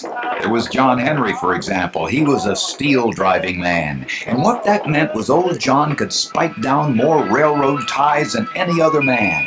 But then along came the steam drill. John Henry challenged that machine and won. But the effort killed him, although this African-American lived on as a folk hero. John Henry, when he was a baby, sitting down on his mammy's knee, picked up a hammer into the right hand, death of me. There will be the death of me. But of course, the railroads were more than the sum of their stories. They would change the way you live every day in ways you probably never thought of. One example, what time is it? Before 1883, midday was whenever the sun was directly overhead. Simple enough, but that meant that when it was noon in downtown New York City, for example, it was just 11:58 in Philadelphia, 12:03 in Hartford, 11:59 in Newark, and 12:07 in Boston. Wisconsin had 38 local times, and Pittsburgh alone had 6. The first solution for railroads was to keep their own system-wide time. So you needed a bunch of clocks, one per railroad, in train stations where different lines met. This was nuts. Then the railroads came up with a much better solution. They created the broad time zones we know today. At one agreed-upon moment, noon on November 18, 1883, the nation's clocks were set in total agreement. By the way, there was strong opposition to this fiddling with what many considered God's time, and it wasn't until 1918 that Congress declared Standard Time the law.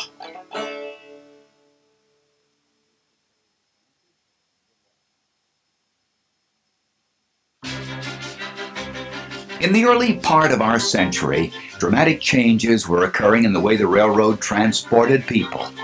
Just as later roads would be replaced by limited-access superhighways, local milk trains that stopped everywhere for water or fuel were replaced by sleek trains that made only big stops, the limiteds, whose names conjured up luxury and speed.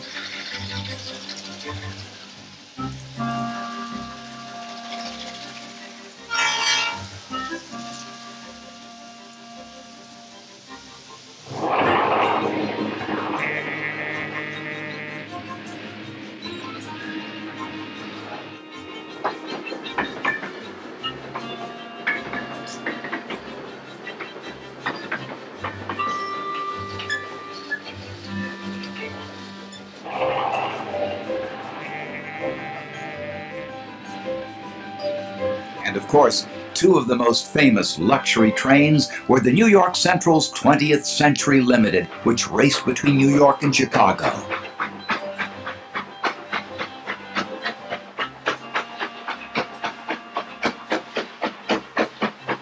And its arch rival for the route, the Pennsylvania's Broadway Limited.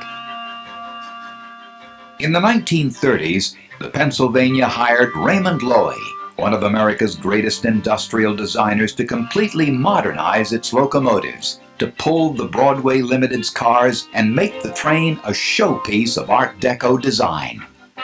Then look, a herd of monsters is broken loose. Down the tracks they thunder, racing for joy, bellowing challenges to each other, roaring and boasting of their strength and speed, like the herds of wild, tough-skinned buffalo that used to roam the West. When the diesel engine arrived in the 1930s, it started to push the steam engine off the tracks. The sights and sounds of a steam engine may quicken the pulse of a rail fan today, but back at the 1933 Century of Progress World's Fair in Chicago, the gleaming new diesel seemed as much a visitor from the future as the first space shuttle 50 years later. The old and the new in transportation are housed in the Travel and Transport Building. It is called the Building That Breathes. Outside the building, early steam locomotives are in sharp contrast to modern streamlined trains.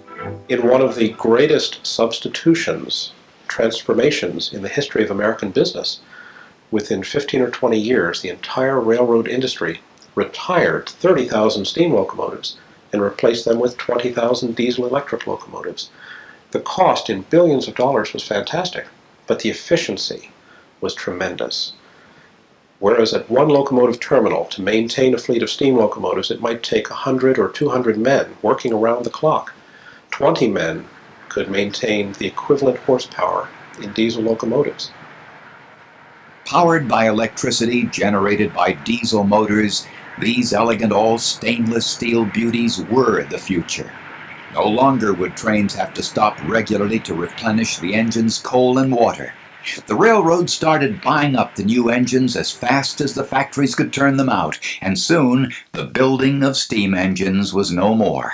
In the late 1930s, the railroads re-equipped themselves, and they sought to compete against the private automobile and the declining ridership brought on by the Great Depression with what arguably are the great streamlined trains like the Super Chief. America's finest, most luxurious streamliner, the Super Chief. All of these trains were deluxe or first-class trains, and everything from beauty salons and barbershops and onboard stewardesses, doctors and nurses. You could send telegrams, you could receive telephone calls. There was secretarial and clerical service, you could mail letters. These were the closest thing we've ever had to first-class rolling palaces on this continent. It was really the great era of passenger train travel in the United States. Remember the last time you took a train trip? You probably took it all as a matter of course. Those convenient round-the-clock schedules. Those modern streamline cars. Comfortable seats and easy riding. Wonderful food and excellent service. Soft, comfortable beds. In short, all of the comforts of home. Of course, one reason for these comforts of home was that no matter how fast the train, you were still going to spend a good deal of time on it before you reached your destination. Think about it. Long after you could get on the phone and promise you'd rush cross-country from Chicago to Los Angeles for a meeting, you faced days getting there, so you wanted to be taken care of in the process. It's Santa Fe all the way between Chicago and the West Coast. This is the train extraordinary. Extra fine, extra fair, extra comfort. Leaves Chicago and Los Angeles every evening and arrives 39 3/4 hours later. And on the way to Los Angeles, trains like the Super Chief offered lounges with ever-changing views of America and dining rooms where you could get a thick, juicy steak or freshly caught Rocky Mountain trout. And when the conversation wore out, you could head off to sleep in your luxurious private bedroom. And where were these fancy diesels taking Americans? A couple of weeks of golf in Florida is just what I need. Florida became one of America's most popular destinations because of the railroad. At the turn of the century, you could visit Florida by rail, but you could go only as far as Palm Beach. But then, in 1912, the 82-year-old millionaire Henry Flagler completed the tracks of the Florida East Coast Railway nearly 100 miles south over new bridges and causeways to the remote Florida Keys. Henry Flagler, as much as any other man, is responsibility, I think, for inventing the idea of Florida as a vacation paradise. Like many other railroads toward the end of the 19th century, the Florida East Coast Railroad began to market the idea that people could travel by rail for pleasure. And then as the railroad extended further and further down the coast, at the end of each new leg of the railroad, Flagler would build another hotel. So that at each leg of the journey, Flagler had another lure to dangle in front of passengers. Come to Palm Beach and stay at the Royal Poinciana.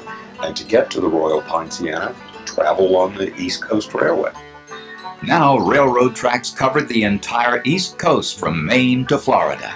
Highways would be built on the roadbeds of these earlier railroads. And when you drive to the Keys today, Flagler's East Coast Railway is part of what you're driving on. While some travelers took the train to go see things, other, more famous travelers took the train just to be seen. As election time draws near, President Roosevelt speeds up his campaign with a whirlwind trip covering 5,000 miles and 11 states. Moving so fast that newsreels and newspapers had a hard time keeping up, Mr. Roosevelt set a re-election pace that encouraged new dealers in doubtful states.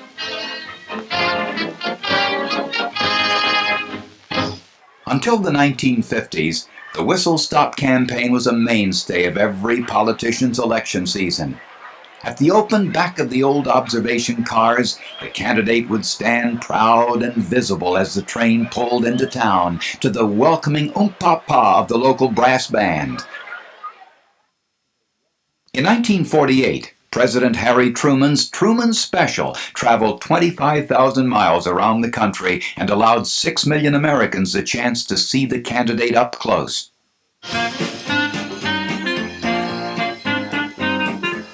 Truman was trailing badly in the polls in that race, and the press confidently assumed the Republican Thomas Dewey had the election locked.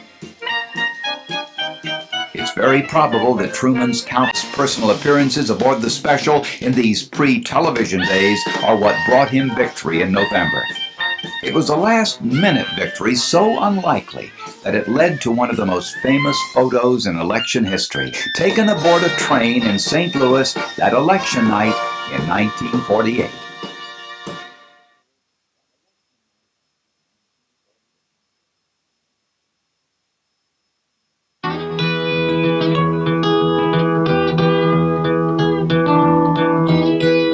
In the America of the 19th century, there was no time or money to spend on building train stations that were anything other than functional.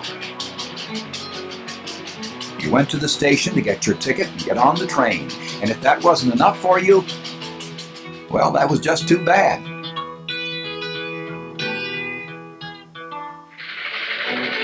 Back in Europe, where they built the first working locomotives, train travel was more of an event, and train stations made that clear. They were opulent places that befitted a major event like a trip. But as train travel became more luxurious in a fast-growing America, the stations too began to take pride in their appearance and were built as permanent reminders of the power and wealth of the railroads. In 1875, the magazine Building News said, "Railway termini and hotels are to the 19th century what monasteries and cathedrals were to the 13th century."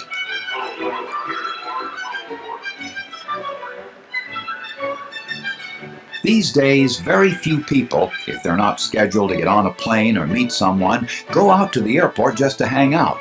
But the big rail terminals were different. With their stores and restaurants, they were the centers of commercial activity. And in the heart of New York City, the rival Pennsylvania and New York Central Railroad lines built two of the most imposing buildings in town. In the old days, the Pennsylvania Railroad wasn't even able to enter Manhattan, since Cornelius Vanderbilt's New York Central did its best to keep New York passenger traffic to itself. So the Pennsy had to unceremoniously dump its Manhattan-bound passengers in the swamps of New Jersey at a place called Manhattan Transfer. There they would continue their journey on a ferry boat to New York City. Then, in the 1890s, the Pennsy shrewdly took over the troubled Long Island Railroad and its greatest asset, legal access to New York City. With its foothold established, the Pennsylvania tunneled under the Hudson and built a huge and imposing "I'm the biggest damn business around" terminal, square in the heart of Midtown, named, not surprisingly, Pennsylvania Station. No modesty here. The legendary architectural firm of McKim, Mead, and White modeled it after the baths of the Emperor Caracalla in Rome. When it opened in 1910, it was the largest train station in the world. The main concourse was 71,000 square feet with a 150-foot ceiling. It could have held the entire U.S. Army of the time. Across town, old Commodore Vanderbilt had built a station way back in 1871, a great big greenhouse of a place that was always the center of giant horse-drawn traffic jams. The station was renovated in 1901, but it was still inadequate, since trains coming into the station had to enter a tunnel under Park Avenue that was constantly filled with choking coal smoke. The smoke got so bad that one passenger train slammed into the back of a freight and killed 17 people. That was it. There would be no more steam locomotives entering Manhattan. A Electric engines became the law. With no need to ventilate locomotive smoke, the Central could now cover its tunnels and sell the land over them. It made a killing as Park Avenue was transformed from New York's filthiest boulevard to its most highly sought-after address for the rich and famous. And right in the middle of all this prime real estate, the New York Central constructed a new modern station to rival the Pence's across town.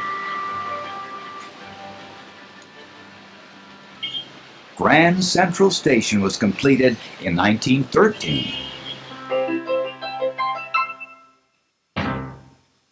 But these were the gateways to the city. These are how people symbolically entered these grand urban areas. The railroads were aware of the value of symbol and would erect these wonderful monuments to American ideals or to the railroad themselves. They were planting their imprint on the landscape. These stations were to be built for all time. Pennsylvania Station may have been built to last forever, but it didn't. Its operators proved themselves to be the true descendants of the old robber barons when in 1963 they chose profit over heritage. They decreed that this great station should be torn down to make room for a new sports complex with a smaller train station beneath it. The destruction began before protesters had a chance to organize, and this architectural gem was soon demolished.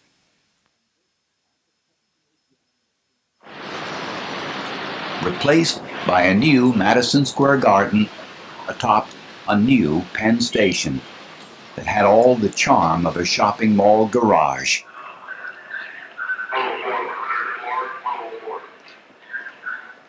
By the way, the bitter rivalry between the Pennsylvania and the New York Central was long over by the time Penn Station was torn down. But at its height, no move by either railroad was too small to challenge. In their premier service between New York and Chicago, the Pennsylvania was first with its route across the mountains of Pennsylvania. The New York Central's route went up the east shore of the Hudson and west along the old Erie Canal, and it made much of its water-level route easier to sleep on than the mountainous journey of the Pennsy. "Okay," said the Pennsy, "what do you think about this?" And it bought up land on the west shore of the Hudson and laid down track for a parallel route to Chicago.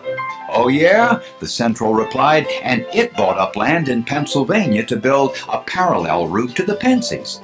At some point, both railroad owners realized this was crazy. The New York Central bought out the Pensy's West Shore line and ran passenger service along it for years. It's still used for freight traffic. As for the Central line in Pennsylvania, the railroad had only gotten as far as clearing the land, and if you've ever driven the Pennsylvania Turnpike, you've driven right over it. It became the roadbed for this very first superhighway in America. Grand Central Station in New York may be one of the few great terminals left, with 500,000 passengers passing through it daily. But there are others across the country, each reminiscent of an earlier time, each a survivor of countless attempts to replace it with something more practical. Union Station in Washington went through a number of costume changes before the government saw fit to restore it to its former glory. Across America, other stations have fought the wrecking ball successfully, and the surviving stations stand as a reminder of the glory days of train travel.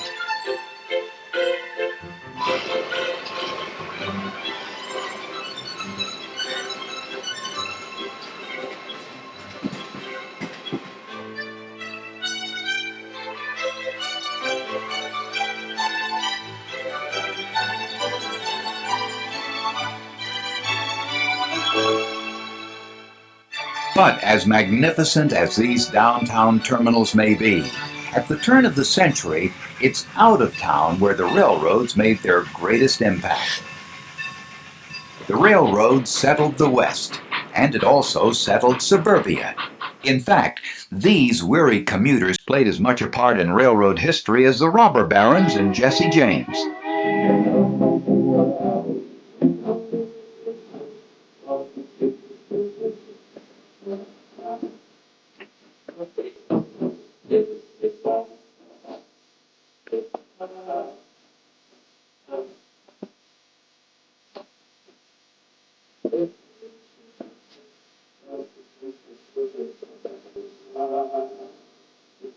As early as the 1830s, railroads afforded their passengers the chance to work in the big city and live outside of it. Eventually, these daily passengers demanded that the railroads cut them a deal and give them a reduced fare for their regular patronage, and that changed or commuted fare gave its name to this whole new suburban way of life. Sometimes suburban towns would spring up along existing rail lines. One rich man might build a country house somewhere that would attract other rich men. When that happened, all the rich men would get together and pay for their own station, in return for a promise of regular train service. And if you added a church and a bank next to the station, well, pretty soon you had a suburb. When you could ride from a pleasant, green, semi-rural area 20 minutes to the heart of the city, it made no sense to continue living in a crowded, urban environment. So that railroads very definitely gave us our modern notion of suburban living, and in a way spoiled us. Other times the towns were first. Developers would plan whole new communities that would attract new rail lines and new homeowners from the city. By the 1950s, all those sleepy men reading the same newspapers, waiting for the same train every day, became something of a caricature. And as for the commute itself, well, ask any group of commuters and they'll tell you how deeply grateful they are to the railroad for giving them the pleasure that commuting has brought them.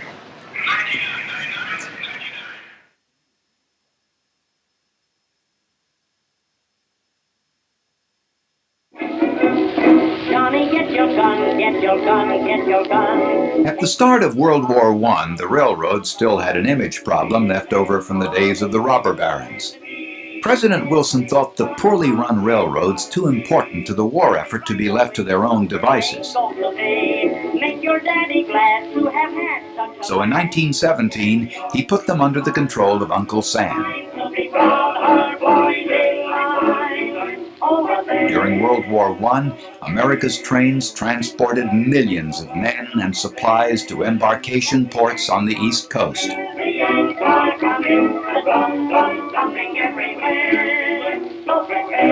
When the war was over, the government returned the railroads to private ownership, hoping they would improve their arrogant ways.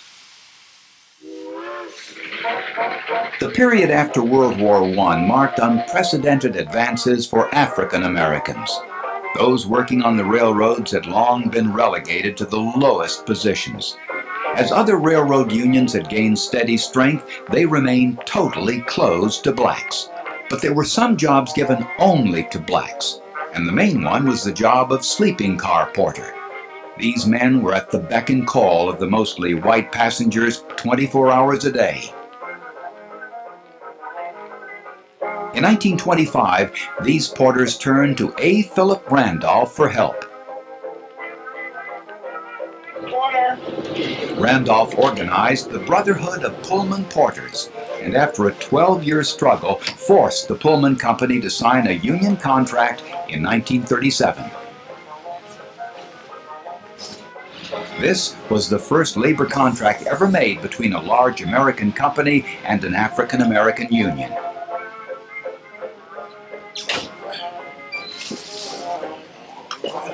But then came the Depression, and it hit everyone hard. There were many who couldn't afford a ticket on a train.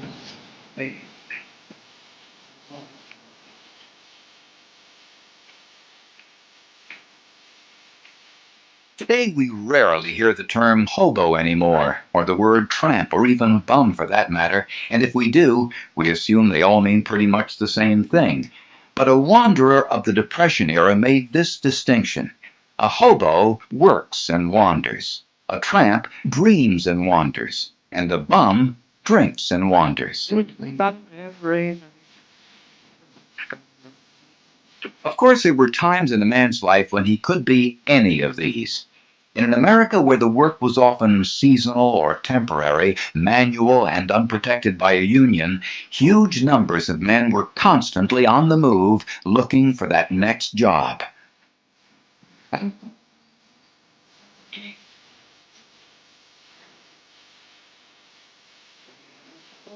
And the miner Once aboard a train, they knew all the places they could ride unseen. They'd be everywhere.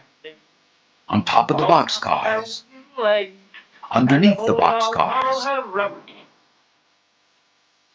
in every nook and cranny.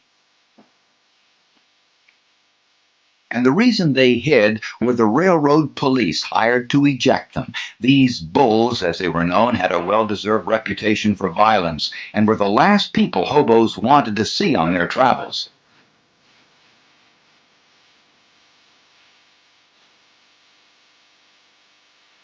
To the survivors, the tales of narrow escapes, the camaraderie, all made for a life of great adventure.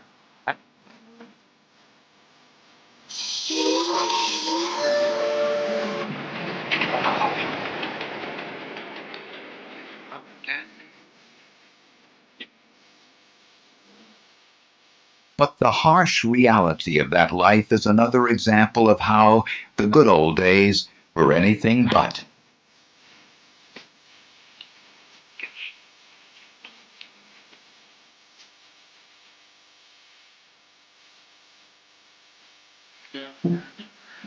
With the coming of World War II, the railroads were called on as never before, and they held this nation together. Forget the new airplanes, forget the automobile.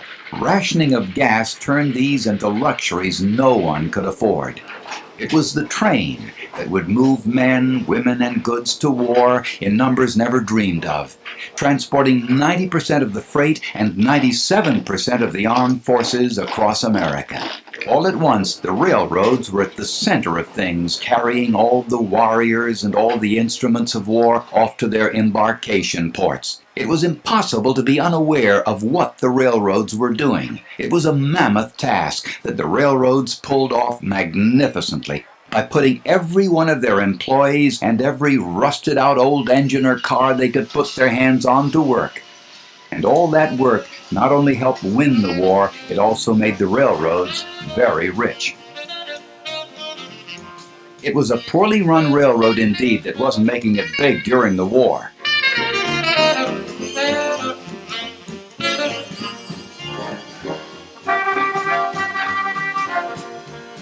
Even the old Erie, maybe the worst-run railroad in American history, was paying dividends for the first time in nearly 70 years.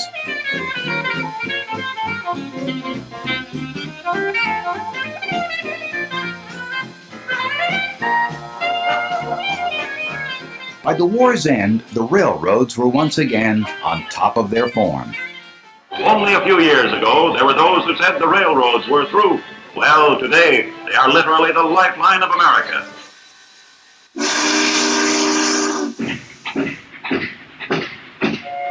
The post-war period promised to be a golden age for the railroads. How could it not be? The Depression was over. Returning troops were growing families of plenty, and those families were moving all over the country into new houses built with materials that also had to be shipped around. America's economy and birth rate were in the midst of an unprecedented boom.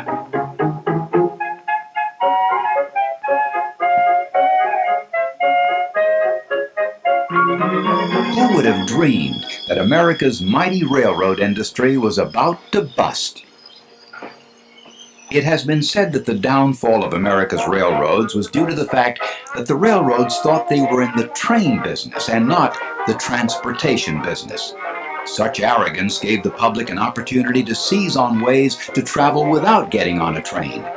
So when the internal combustion engine became practical, it appealed to Americans like food to a starving man. At first, with typical overconfidence, the railroads didn't see the car as much of a threat.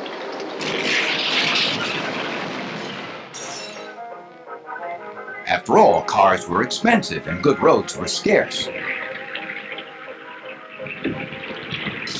But after World War II, America was car crazy. Prices came down and highways went up.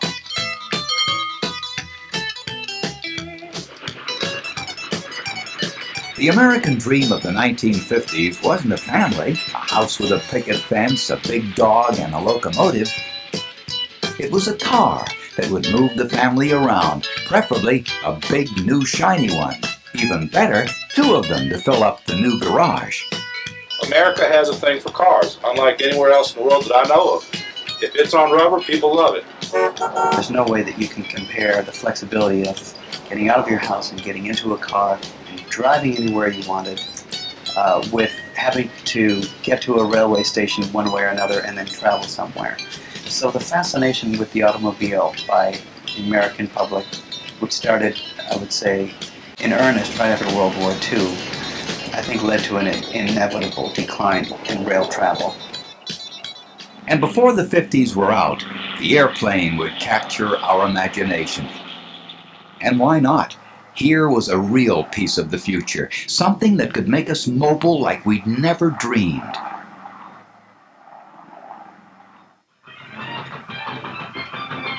The trains? Well, that was old stuff. They'd been here forever. Nothing to get nostalgic about. They were still around if you wanted to take them.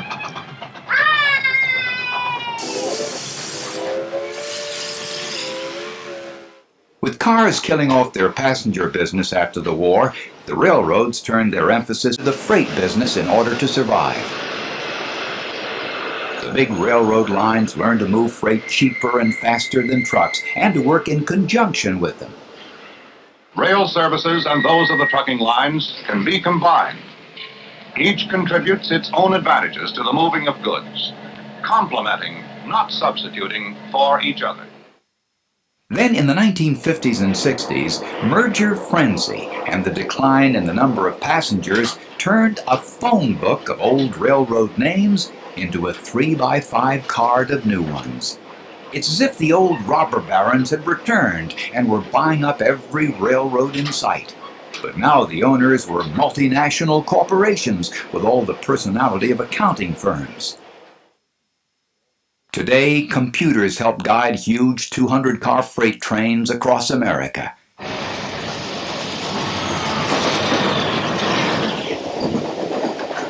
So then what happened to the passengers when freight took over the rails?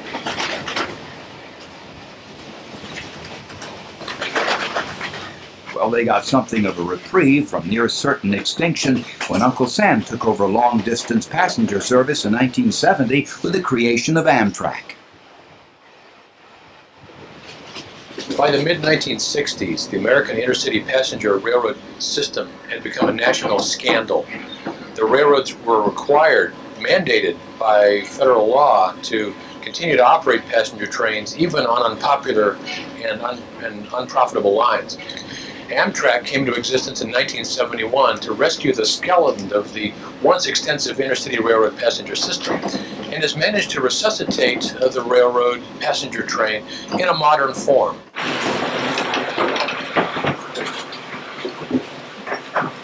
Amtrak's newest equipment, like its Viewliners, are as modern as any aircraft, but are still a throwback to the days when it was the passenger the trains were built for.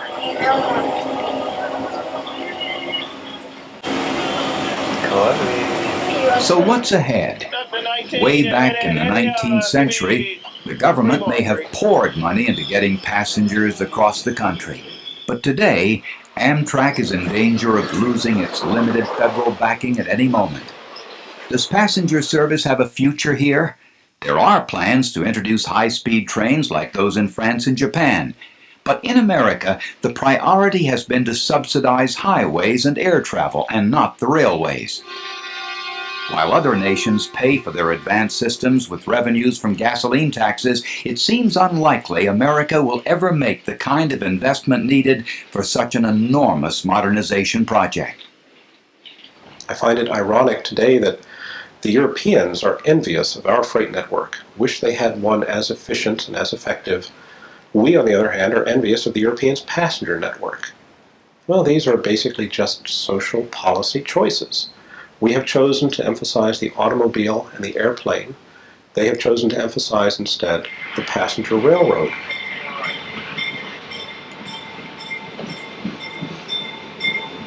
As long as America's love affair with the car continues, high-speed train travel in this country will always be just a wish.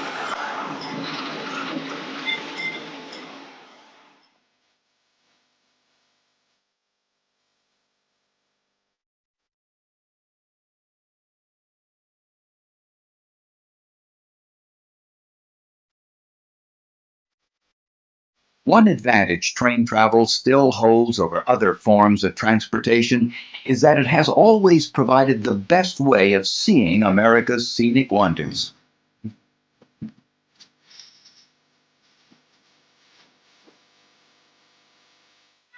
It's really great fun traveling on trains. You can sit for hours just watching the scenery as it rushes by. It's almost like a travel motion picture. One of the most interesting motion pictures you could possibly imagine. Today's scenic rail lines, such as the Grand Canyon Railroad in Williams, Arizona, which takes hundreds of people a day to the edge of the canyon, offer millions of Americans a way to experience their nation's natural beauty without clogging our roads with all those cars.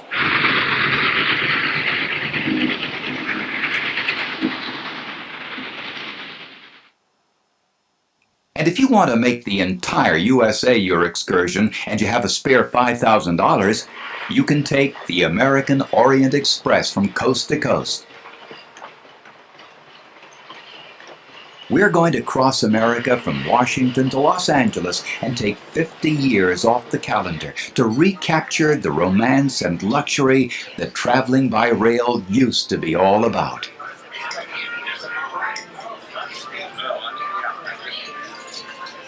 Traveling on the American Orient Express is an experience. It's not a means of transportation. For people who want to go from one coast to the other coast, you could certainly do it very quickly and very cheaply on a number of different airlines. It's for people who want to slow down. It's for people who want to be away from telephones and televisions. We're trying to recreate sort of the comfortable and luxurious pace of travel that used to occur 50 years ago.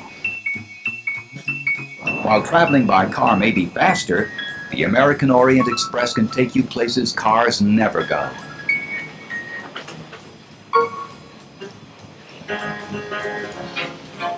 Whether you're eating breakfast in the dining car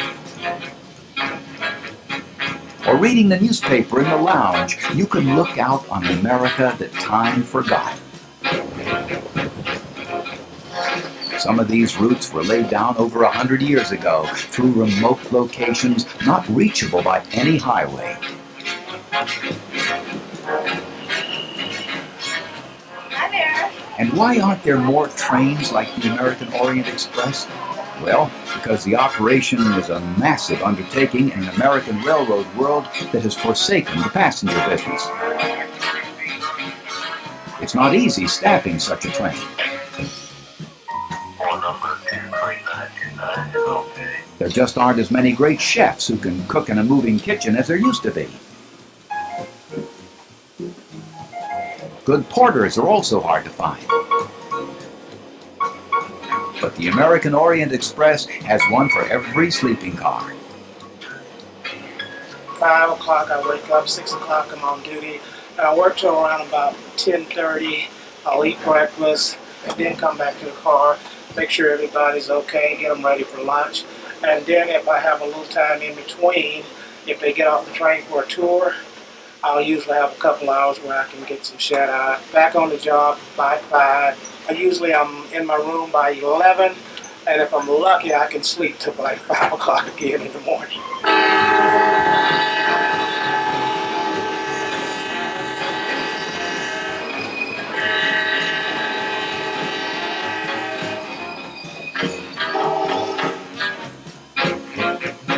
And we've got 2 baby grand pianos on the train. One's here in the CL car, and there's a seating for about 24 or 25 people here in sort of a living room type comfort. Traveling by train is rarely this much of a pleasure anymore. In fact, in America, each year that goes by, we see fewer passenger trains of any kind carrying fewer passengers.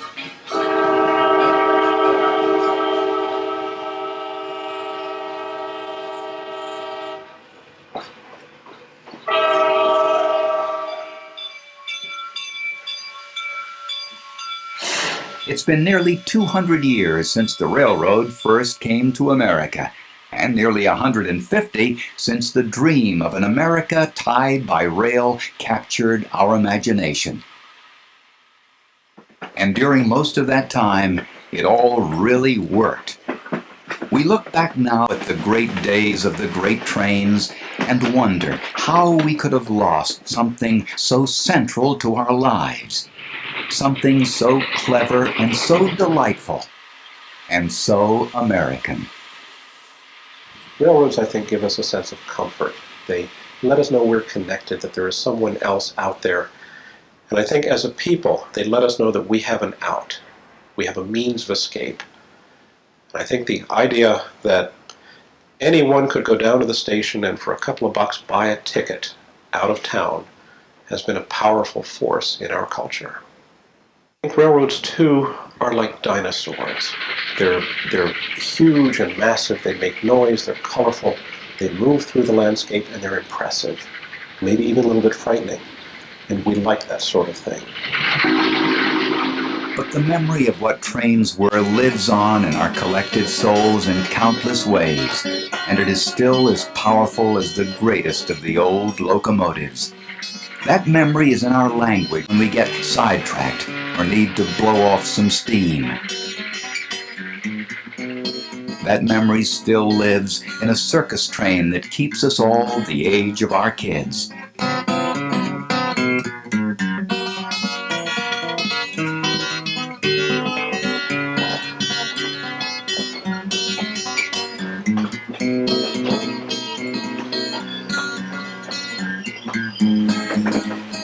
That memory is kept alive by engineers who drive their trains not overland, but underground, in basements from coast to coast.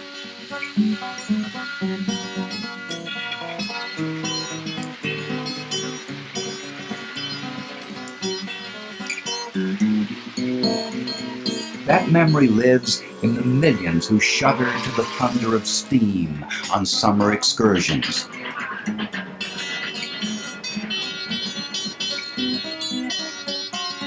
The fact is, the railroad will always be a part of America's wanderlust, and it will always be not a way of getting there, but a way of going. And when the train itself has passed, its sound will remain in our memory forever.